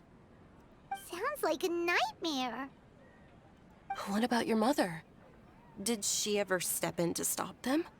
Yeah, what about your mother? Unfortunately, I never knew my mother. Oh. I'm sorry, Dia. I didn't know. It's all right, my lady. That's pretty common in mercenary circles. Didn't I mention that my father was chasing after women? I was the result of one of those encounters with some random person. He told me that he wasn't sure who my mother was. And in any case, she never came to see me. He'd say, "You'll be fine as long as you remember to stick with Dad." But even then, he left most of the parenting to the brigade. The one thing I do remember is that he used to tell me stories. But the problem was that he had terrible taste. He only knew a few stories, and even those tended to be pretty stale. They were tales of desert warriors defeating dragons in the forest, or stories of mercenaries rescuing princesses from rebel armies. Sounds like your typical fairy tales. Yeah? More or less, yeah. They were interesting maybe the first or second time around, but after about 20 repeats, they started to get a little dull. He seemed to think those stories were the best things ever, though. He was so into them that he'd call the whole brigade over and make them perform the whole thing as a play. Even the toys he gave me would all be story props. I'd get helmets, shields, and toy swords. It was only much later when I realized that the shows were more for him than they ever were for me. What an interesting guy. Doesn't sound like he had all bad intentions. Yeah, I've always found him pretty childish, but that was something I could just shrug off. I had no reason to despise him. Until I grew up and learned the true face of Deshret's relics for myself. Looting, blackmail, violence, and fraud. They not only accepted such heinous acts, they would even openly boast about them. No one in the brigade was any kind of hero. Instead, my father and his cronies were more like the bad guys that needed to be taken down. Did they really think that as long as they didn't do any of that stuff right in front of me, I would never know? I think I can understand your feelings. The difference between perception and reality must have hit hard. Yeah, but don't worry, my lady. It's all water under the bridge to me now. I had a huge argument with my father and left that place behind for good. Good for you. I'm not investigating them due to any bitter feelings I still have towards my father. I just want to protect those that are close to me. You just want to find out why they suddenly started causing so much more trouble. Yeah. I told the boys to gather as much information as they could. Most of the reports concern violent incidents, but there's also some talk of smuggling. I see. But isn't this investigation incredibly dangerous? It is, but every mercenary lives life on the edge. It's a lifestyle that I enjoy. That may be true, but it'll be impossible for those who care about you not to worry. Well, now you get why I didn't want to share any of this with you. What should we do? They both have valid concerns. I'll go back to the desert with Dia. Huh? But there's no need for you to get caught up in this mess, too. Too late for that. Well, she's super tough, so if she went into the desert with you, then Paimon bets the problem will be solved in no time. Yeah. Did I mention we've had to fight a sky dragon, a ground dragon, 2 sea monsters, the Raiden Shogun, the god mecha. What else? I'm inclined to agree. I'd feel a lot more at ease if you took her along to help. I'll do my best. I'll wait for news from you in the city until then. Please, stay safe.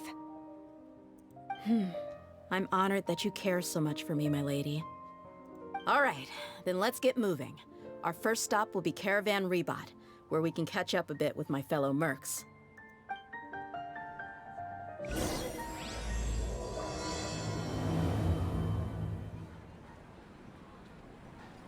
Caravan Reaper. All the way here.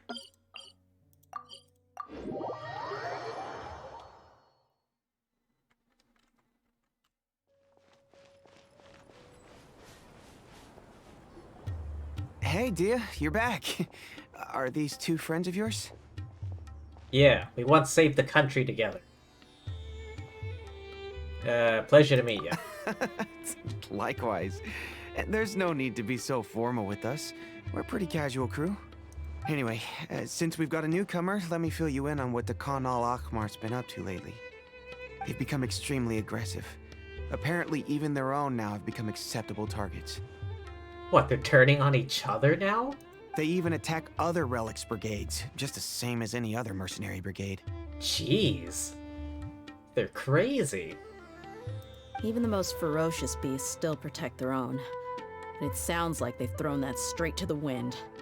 They've gone mad, straight up. That's right. Once they've collected enough loot off the other mercenaries, they sell it off to a different brigade, or turn to merchants on the black market. A portion of their profits is immediately exchanged for more food and weaponry to be used in their next violent operation. That's terrible! Yeah, and it really makes you wonder why they're so desperate for Mora. A few days ago, Isham and I trailed them for a while, and even disguised ourselves as merchants to conduct trade with them. We were able to learn a few things from the exchange. Like, what? Rather than saying they're out to plunder and hoard Mora, it'd probably be more accurate to say that they're experiencing an internal power struggle. Oh. What, two, like, different groups vying for overall power? Wait, a power struggle? You heard me right. The vast majority of their victims are mercenaries from the other brigades of Deshret's relics. If their only goal was Mora, they could have gone after anybody. The targeted nature of their attacks points to a power struggle between the different brigades within the relics. That's the only plausible explanation we have. Okay. Kinda makes sense. Unfortunately, we weren't able to find out anything more specific. It seems they're also trying to keep things under wraps. Oh, one last thing we discovered was that over the past few years, as the Khan al-Ahmar became more and more active, Deshret's relics as a whole became a lot weaker. They were able to cause so much damage? It sounds mighty strange to me, too. Haroon, you can leave the rest of the investigation to us. Gotta say, though, I didn't expect you to go on a whole undercover mission during the few days I was gone. Sounds like you were really putting your necks on the line, no? Nah, it was nothing. We're just as concerned about the situation as you are. The Khan al-Ahmar is your father's crew, after all. What he said. Besides, Dia, haven't you done more dangerous things than all of us combined? What we did is nothing compared to your experiences. Alright, who's question mark person? Yeah. And while they went to talk with Khan al-Ahmar, I took a look at the last camp they attacked. Oh, other members of the Blazing Beasts? Any survivors of the attack were already long gone. There was nothing of value left in the camp. Ah, Hisham and Khalaf. You're here too. We rushed over as soon as we saw you come into Caravan Ribat. Although this new friend of yours looks a little green behind the ears, I'm sensing a special vibe from her. How many times must I say it? Dragons, sea monsters. Now that we know you'll have a capable partner with you, we can also rest easy. We saved the country together. Hey, what about Paimon? Feel anything special? Nope. Oh, you're also planning to tag along with them? Of course! Paimon is the traveler's most important guide. Wherever she goes, Paimon will follow. Oh. In that case, then you'd better take care of her too, Dia. Don't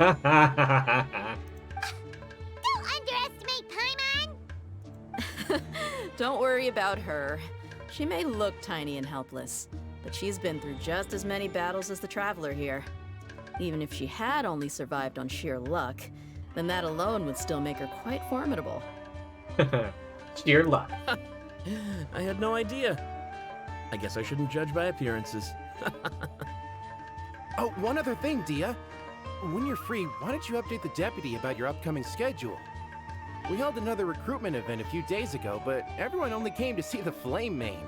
You weren't around at the time, so people were pretty disappointed to only find our crew of rough, unkempt guys. The deputy put a lot of effort into the event, but it was basically for nothing. Only a few people chose to stay, and that really got to him. Sorry to hear that. I'll be sure to bring him some great liquor next time. I left in a hurry, and I couldn't make it back in time for the event. Gotta admit, I can understand their disappointment, though. You're our brigade's main selling point, after all. Main selling point? Now, if only the deputy could figure out a way to bring a few more smoking hot members into our ranks. Keep dreaming. Remember the last time I invited a couple gals into the brigade? You all just froze up with your mouths gaping like a bunch of scarecrows. The awkward silence and weird expressions left quite the impression on them. They were originally interested in joining us, but after that, they both told me they were too uncomfortable to stick around. Wow. Hey, didn't we agree to never bring that up again? Huh? Wait, are you serious? Why have I never heard about this? I don't think you were part of the brigade yet. Are you kidding me? I missed a once-in-a-lifetime moment like that and you weren't even gonna tell me? All right. We can tell you about it later. Now's not the time. Hey, don't you try to change the subject. You and Hisham get your butts over here and tell me everything right now. Are they always like this? More or less. More or less. There aren't many rules or graces when it comes to mercenaries. We're used to just speaking our minds. If someone starts getting under your skin, you just yell right back at them. And if that doesn't put an end to it, then you just challenge them to a fight. Their expressions.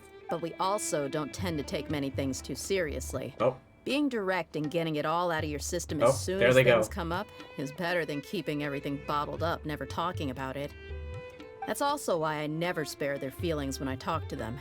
If I want to laugh, I'll laugh. If I'm angry, then I'll unload on them. It's hard to stop once you get used to it. Though, I can never do that when I'm with the Homayanis. The other three just running around in the back. Hey, knuckleheads! Can you at least tell me the rest of the intel before you go back to your bickering? Yeah, you hear her, Holloff? Told you we gotta focus on the investigation first. I drew up a map. Right here is the spot. There you'll find the merchant caravan responsible for getting rid of Dakan al-Ahmar's looted goods. All you gotta do is wait and ambush them in the evening. They'll have no idea what hit them. Perfect. Thanks for that. Be sure to pass my regards to everyone else in the brigade as well. Will do. You stay safe, Dia.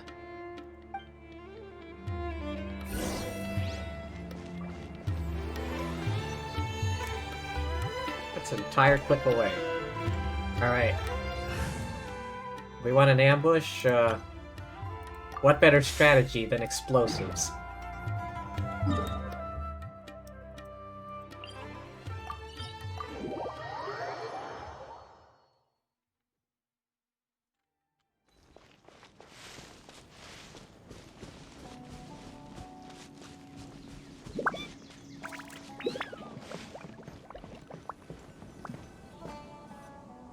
This should be the place.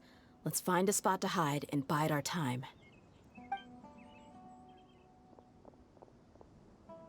It's gonna come down to a fight one way or another, so let's all be careful. No need to worry. She knows her way around a fight. 2 sea monsters. I'm not worried about that. What I meant is that we probably shouldn't go too hard on the enemy. After all, we still need to get information out of them. Alright, we need survivors. Got it.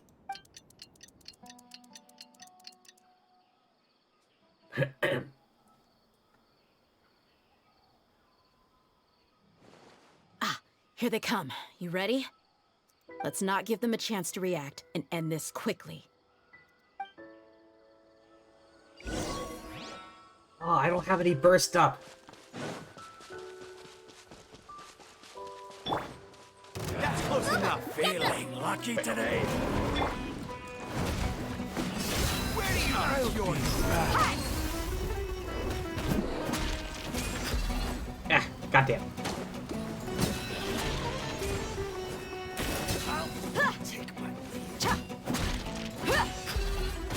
Punch! Oh, one more hit. I'll be back.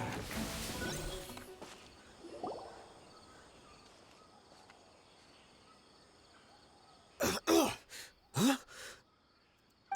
You're the Flame Mane. Yep. Good. That saves me an introduction. All right, time for a little talk. Are you buddies with Dakan al-Ahmar now? Tell me, what are they after? You know the code of being a mercenary just like everyone else.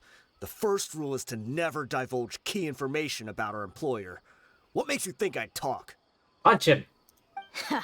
That might have worked on an amateur, but I know you're just looking to protect your reputation. Think about it, though. What's your reputation worth if you won't have the other tools you need to succeed in this line of work? Tools like, I don't know, your limbs or eyes? You've got 5 seconds. You might want to think twice about how much your employer's information is worth to you. Whoa! She knows what she's doing. I'm not joking around. We can do this the easy way or the painful way. Start punching him. 2 seconds. I'll save you the trouble. Wait, did he kill himself?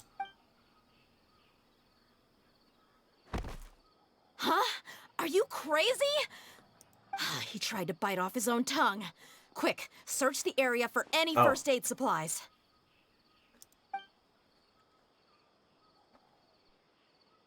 I definitely didn't expect him to go that far.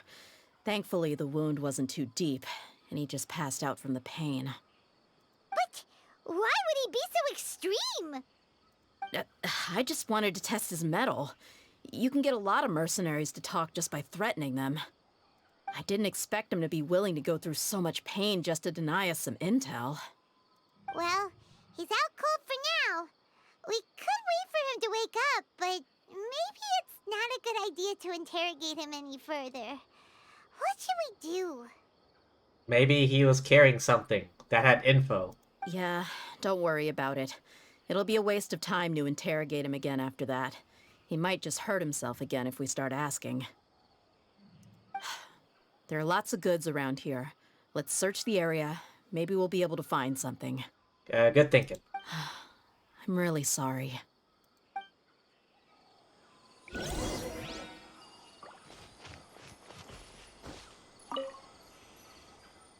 Weapons in the boxes, bunch of medicine, bandages.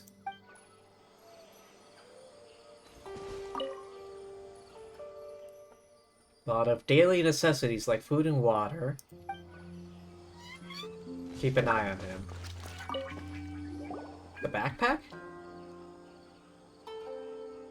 We found a piece of paper with a bunch of names on it. Maybe it's a record of something. Perhaps. Let me take a look. If this really is a merchant caravan, they should have a record of their transactions. Click. Yep. I see an entry for Dakana Lakmar right here. Kusela, Idrisi, Bashar, and Takriti. All familiar names. Dakana Lakmar has been trading for a hefty supply of food, weapons, and medicine. It seems that in the past, they used to receive some canned knowledge as well. This caravan is just one link in their logistics chain. Once in the rainforest, the caravan will exchange the looted goods for Mora, and the funds will then be passed to a specific person.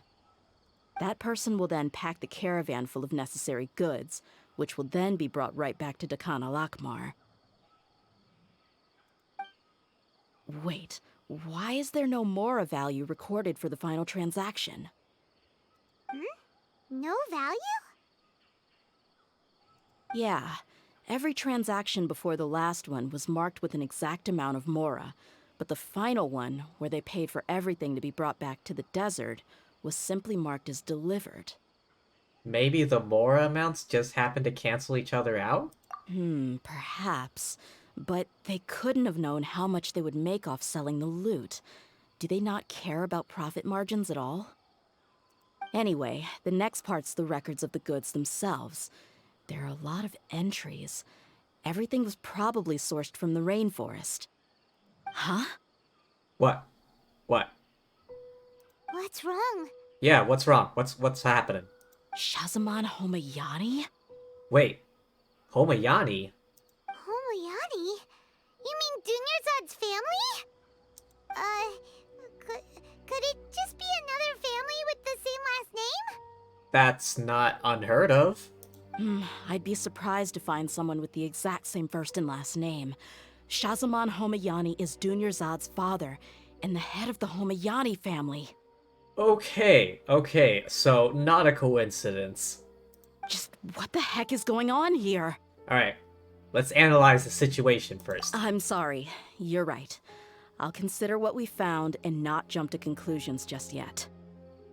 But what this piece of paper confirms is that the Homayani family has been providing goods to Dakana Lakmar. Do they know it's Dakana Lakmar? Or is the group going under a front name? What if the Homayanis have been kept in the dark and don't know they've been trading with Dakana Lakmar? That's a possibility, but if that was the case, why is this caravan specifically named Shazaman as their person of contact? Yo, there's some shady shit happening right now. They could have just as easily bought goods such as food and medicine directly from Caravan Rebat or Port Ormos. Homayanis could be the Johnson version in Genshin? Uh, I don't know. I mean, she did just say if Shazamon was actually aware of this, then perhaps he's been supplying the brigade's operations this entire time. Yeah, funding violence and looting. The brigade gets the goods, and he is paid the proceeds from the sale of the loot. But why would he do something like this? It's not like the Homianis are in need of money. I honestly have no idea. I've been to their estate many times, and I've never noticed anything suspicious. The only potentially large expenditure I could think of would be the treatment costs for Dunyarzad's Elazar. Maybe they borrowed a lot of Mora in the past? Possibly? But that's still just a speculation. I don't think the Master would stoop so low to make Mora. I don't think Dunyarzad knows anything about this either. You're probably right. I know my lady's personality, and she wouldn't deliberately keep something like this from us. But what should we do now? All we found is just another mystery. If we want to be able to get to the bottom of this, we won't be able to turn back. If you ask me, we already have no choice but to confront her about this. I'm not worried. It's too early to make a verdict yet. I still have faith in the Homayanis. Let's go find my lady again. We'll tell her everything and see if she's willing to lend us her support. If we're lucky, we can not only figure out the mystery of this paper, but also follow the trail of breadcrumbs to the people responsible at Dakan al-Akmar. Dia, are you sure this is the best decision? What if instead of getting the help we need, we just end up revealing everything we've discovered to the enemy? That is a point. That is a fair point. I've considered that possibility. But even still, I want to tell her what we found. I think I owe her that much. True friendship is built on trust. She showed genuine concern for me when we first brought up the topic. I can't repay her kindness with doubt and suspicion. That's not how I deal with people. You're right. Paimon wants to trust Dunyarzad too. I hope we'll be of help to her. Yeah. Let's pay another visit to Sumeru City.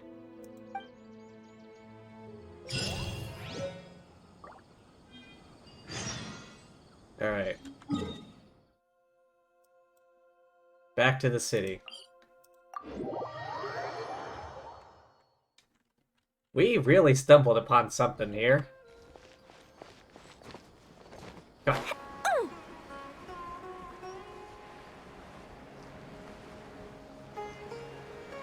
Oh, there she is.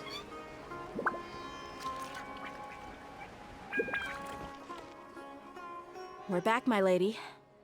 Oh, you're back a lot sooner than I expected. You mustn't have run into any trouble then. Well, how did it go? What did you come up with? We're gonna need to talk to you in private. Actually, we are still investigating. It's just that we've discovered something strange. I see. The clues you found have led you back here, in the city? Something like that, yeah. You all look a little dispirited. Whatever you found must not have been very encouraging after all. Why don't you discuss it with me? Maybe I'll be able to say something to cheer you up? It's okay, my lady. It's not so much about me being upset with my father or anything like that. How should I put this? So something is wrong. Even the Traveler and Paimon have been uncharacteristically quiet. Yeah. On any other day, Paimon would have already waved to me with a smile and shouted, Dunyarzad, we're back! So tell me, what happened? Well? My lady, please prepare yourself for what we're going to tell you next. It concerns the Master. The Master? You mean my father? Yep. Okay, I understand. Don't worry about me. I'll listen as attentively as I can. Oh boy. My father has been supplying goods to Dakan al-Akmar? Yeah, it makes as little sense to us as it does to you. I've never doubted the Master's integrity, so I'm having a real hard time rationalizing how he could ever support an infamous brigade like them. Maybe he's not actually aware of the full story and just stumbled into the deal by accident. That feels unlikely, though. I can't help but agree with the Traveler. Huh? You mean you feel the same way, Dunyarzad? Thank you for sharing all this information with me. Since you've told me everything you know, I should also tell you about some doubts that I've been harboring for quite a while. Doubts about what?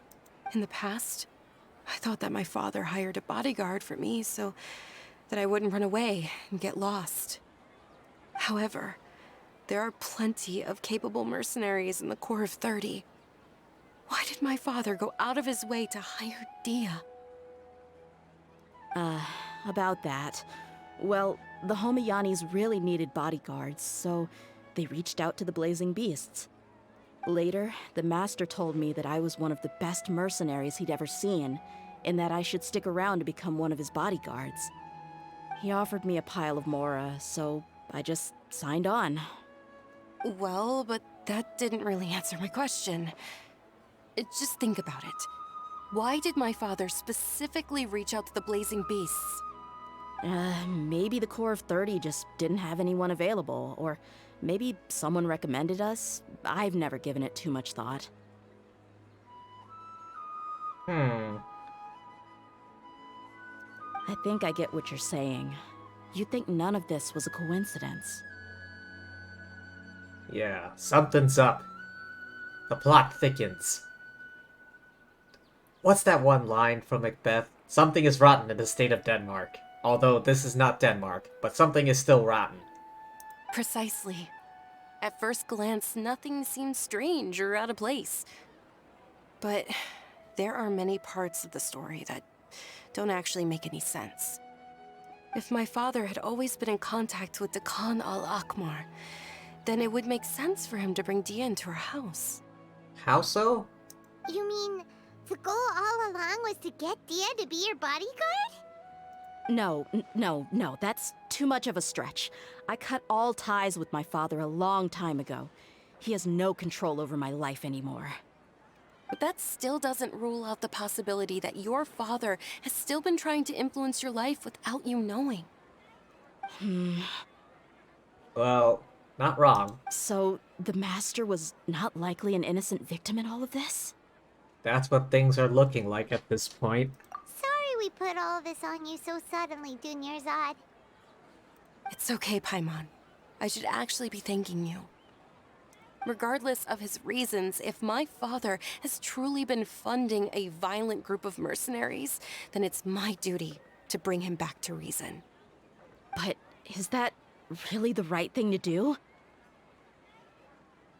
My father has committed many atrocities and deserves all the punishment that he has coming to him. I have zero sympathy for him. You may call me an ungrateful child, but my feelings will remain the same. However, the Homiyani family has treated me with nothing but generosity and kindness.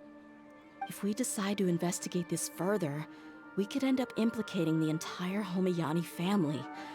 I would be biting the hand that's fed me over all these years. Dia. It's alright, Dia. If anyone were to ask, you could always just say that I'm the one who instructed you to get to the bottom of this. You don't have to do that, my lady. I'm not conflicted because I'm afraid of taking responsibility. Besides, you're the one we should all be worried about right now. Hey! It's still too early to give up hope! What was that thing about friendship again? True friendship is built on trust. Right, yeah, trust! You said that yourself, Dia! Alright, if we're investigating, we need to get Albedo. Dude's a detective, genius person. He can deduce things pretty quickly.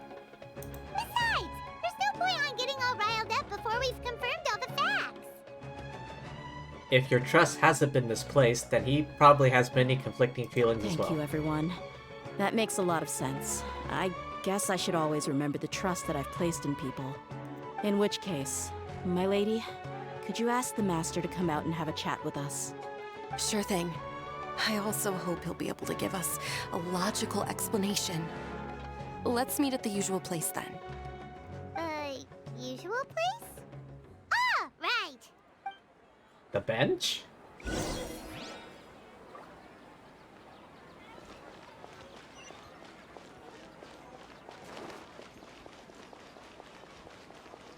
That one bench? Is that what she's talking about?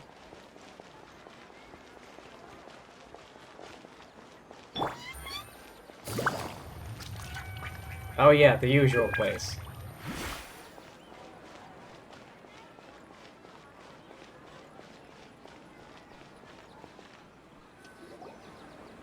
Thank you for coming, sir. Please allow me to introduce these two. This is the Traveler, and next to her is her travel companion, Paimon. Ah, yes. My daughter has mentioned them from time to time. It's a privilege to finally meet them in person.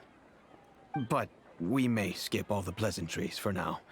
What is the important matter you wish to discuss with me today? Well, we wanted to bring this transaction record to your attention. There's something on this record that we're all pretty curious about. Dia explains everything. So, that's what you found? Huh. Seems like I can't keep everything from you much longer. Wait, what? If you wouldn't mind, we'd like an explanation. Well, it's a long and difficult story. And to be perfectly honest, I'm not sure if I'm doing the right thing. What I do know, though, Dia, is that the truth will bring you no solace. If anything, it will likely cause you a great amount of anguish. Wait, me? Yes. I understand perfectly why you came to see me. And I am touched by your collective commitment to do the right thing. But knowledge always comes at a price. And sometimes, as they say, ignorance is bliss. Your father, Kusela, and I both believed that.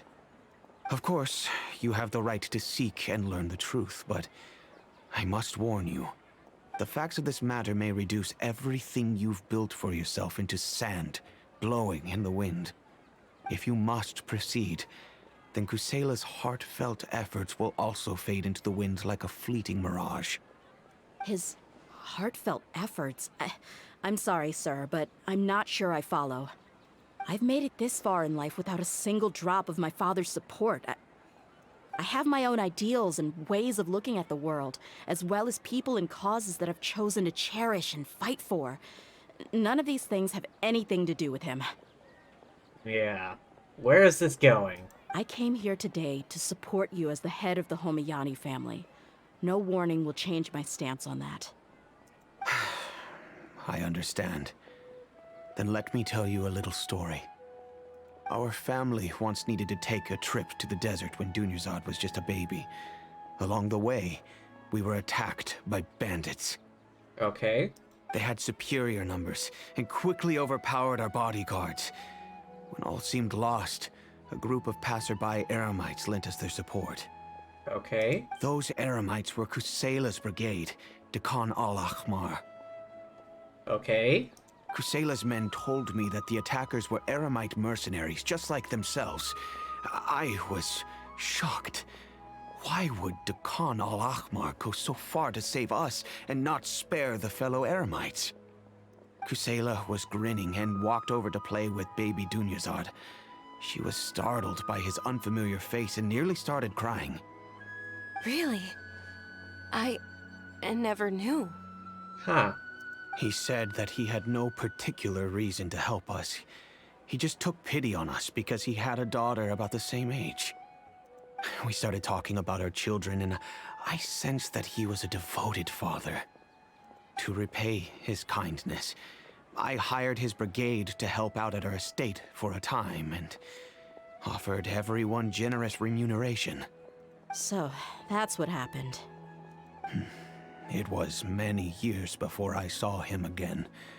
I almost didn't recognize him the next time he came knocking on my door. The man I knew to be strong and healthy had been reduced to a shell of a himself. He couldn't even walk anymore without his cane. So, what happened to him? He was perfectly fine when I left the brigade. I'm not too sure myself. The only thing that didn't change was his cheery disposition. He said there was absolutely nothing to worry about and that he had gotten into a fight. That was all. He then suddenly asked me if Dunyarzad, now that she had grown, would need a bodyguard of her own. At the time, Dunyarzad was going through a particularly severe bout of her Elazar. There was no need for her to have a bodyguard when she could barely leave the house. But he kept coming back to the topic. Come on, it never hurts to be safe. How do you know a bodyguard won't come in handy one day? I was completely lost at first, until he recommended the Blazing Beasts, and in particular, a mercenary named Dia. So he was the one who recommended Dia to you. Okay, okay. Indeed. He didn't say it out loud, but it was clear that he saw Deshret's relics as an evil group who would eventually corrupt every member in their ranks. He was already beyond redemption, but he hoped that he would be able to detach his daughter from the vicious world of mercenary life.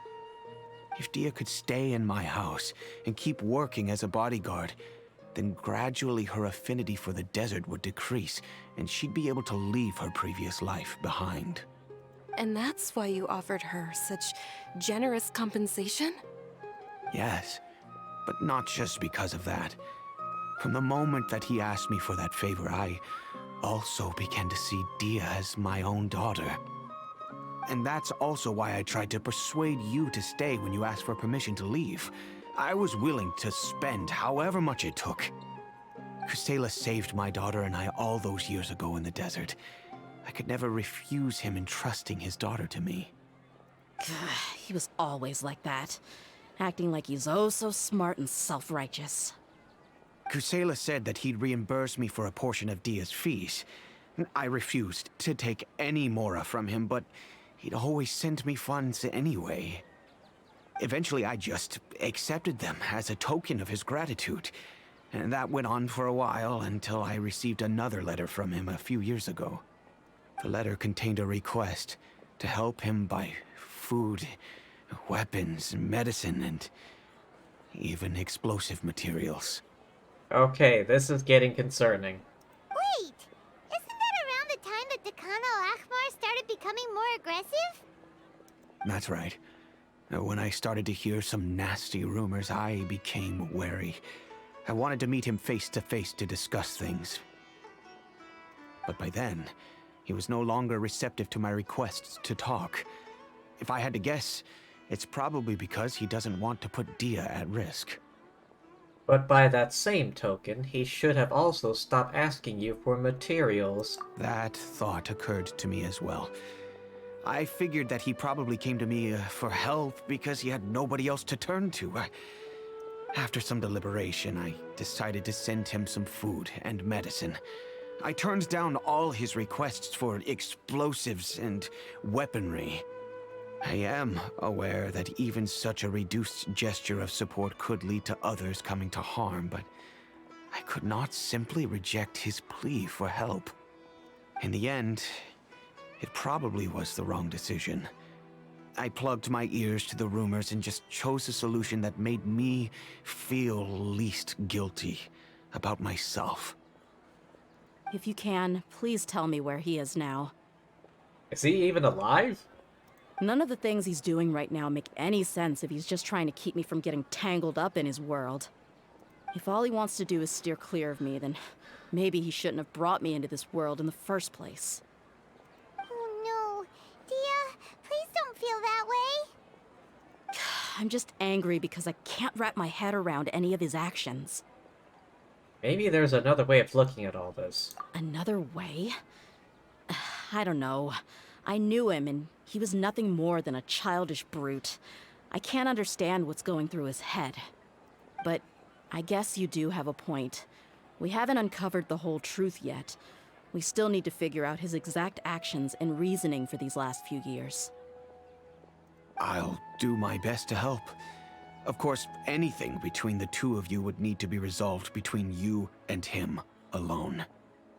I don't know Kusela's exact whereabouts.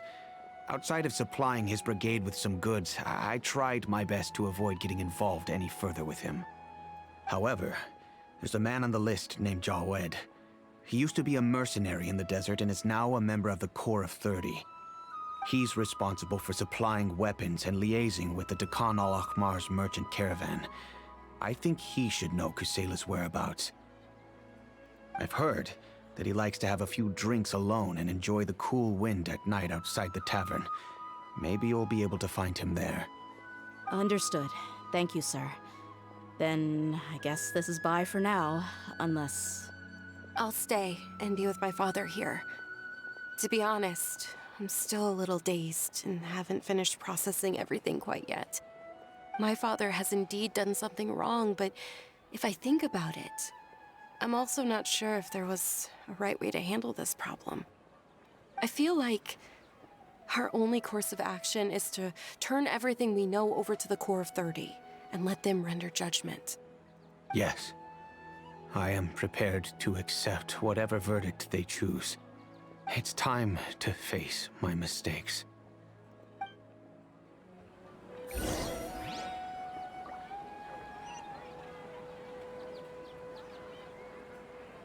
At night. Jawad outside the tavern at night.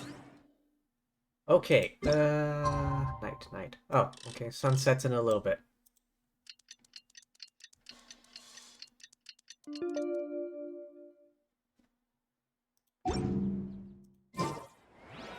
At night? Okay, not quite nighttime yet.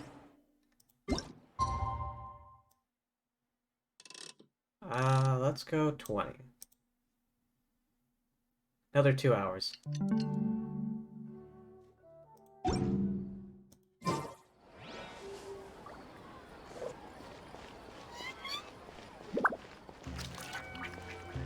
Oh, there he is.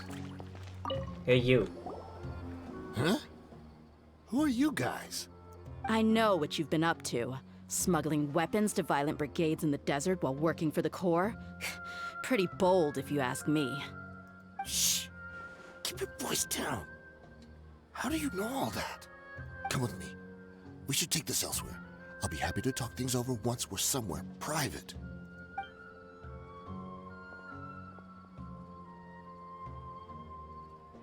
This place should do. All right. Back to my question. How did you all know about me? Don't worry about that for now. You know what kind of punishment you'll face once we report you to the Corps, I assume. Wait. There's no need to jump the gun. Let's talk this out. What are your terms? Info. All of it. So what's in it for you anyway, Mora? Well, I was a little tight on money at the time, and Kusela took good care of me in the past. I weighed it in my mind, and I couldn't find a reason to turn the opportunity down. I wouldn't only be helping my benefactor, but I could also make some quick Mora. Let me tell you how it is. We're investigating Dakan al-Akhmar, and we're gonna put an end to their operations. If you provide some help for us, then we might just put in a good word later to reduce the terms of your punishment. Hey, why don't we discuss this a little first? Listen, I made quite a bit of Mora from my last run. You just give me a number, and I'm sure we can... Shut it. My patience is running out. You should know when a mercenary is after something other than money. All right, sheesh. But you gotta promise you'll put in some nice words for me later.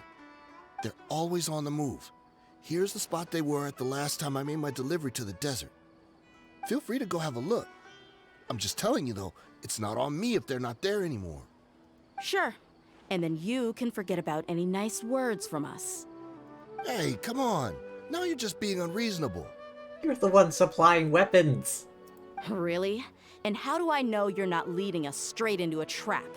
Don't forget, you're the one with no bargaining chips. All right, I get it. Why don't you go take a look, and if they're not there anymore, I'll try to figure out something else for y'all. Now that's more like it. Let's move. And as for you, try to stick around the city until we get back. You don't want us to call the folks from the Corps and have them drag you back to the city.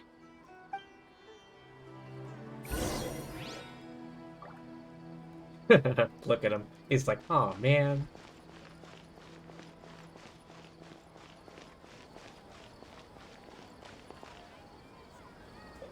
Okay. I think I'm gonna call it here. It's been about 3 hours. Yeah, I mean, damn, what a thing. This entire, like, conspiracy behind the Khan al-Ahmar. Alright, first things last. Alright, let's just get this out of the way. Daily check-in? Oh, not yet.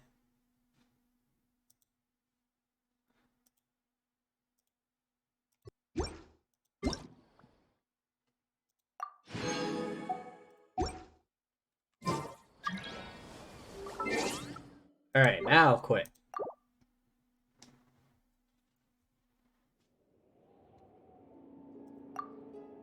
Yep. Oh. Okie dokie. Well, can I call it quits here? Thank you everyone for stopping by. Hope y'all had fun. I know I did.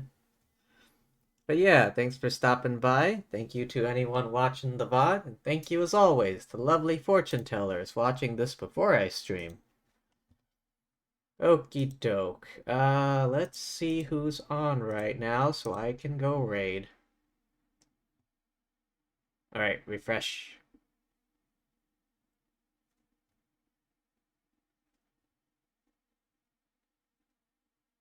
Alright, looks like Nightfawn is still gone. Let's go raid. Nope, wrong button. There we go.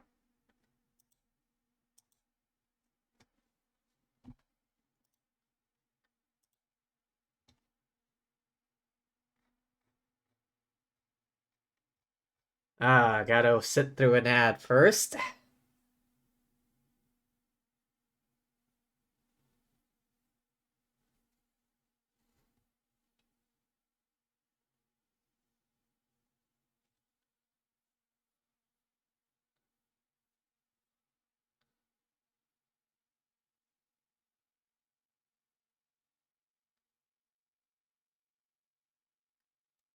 Alright, ad over. Alright.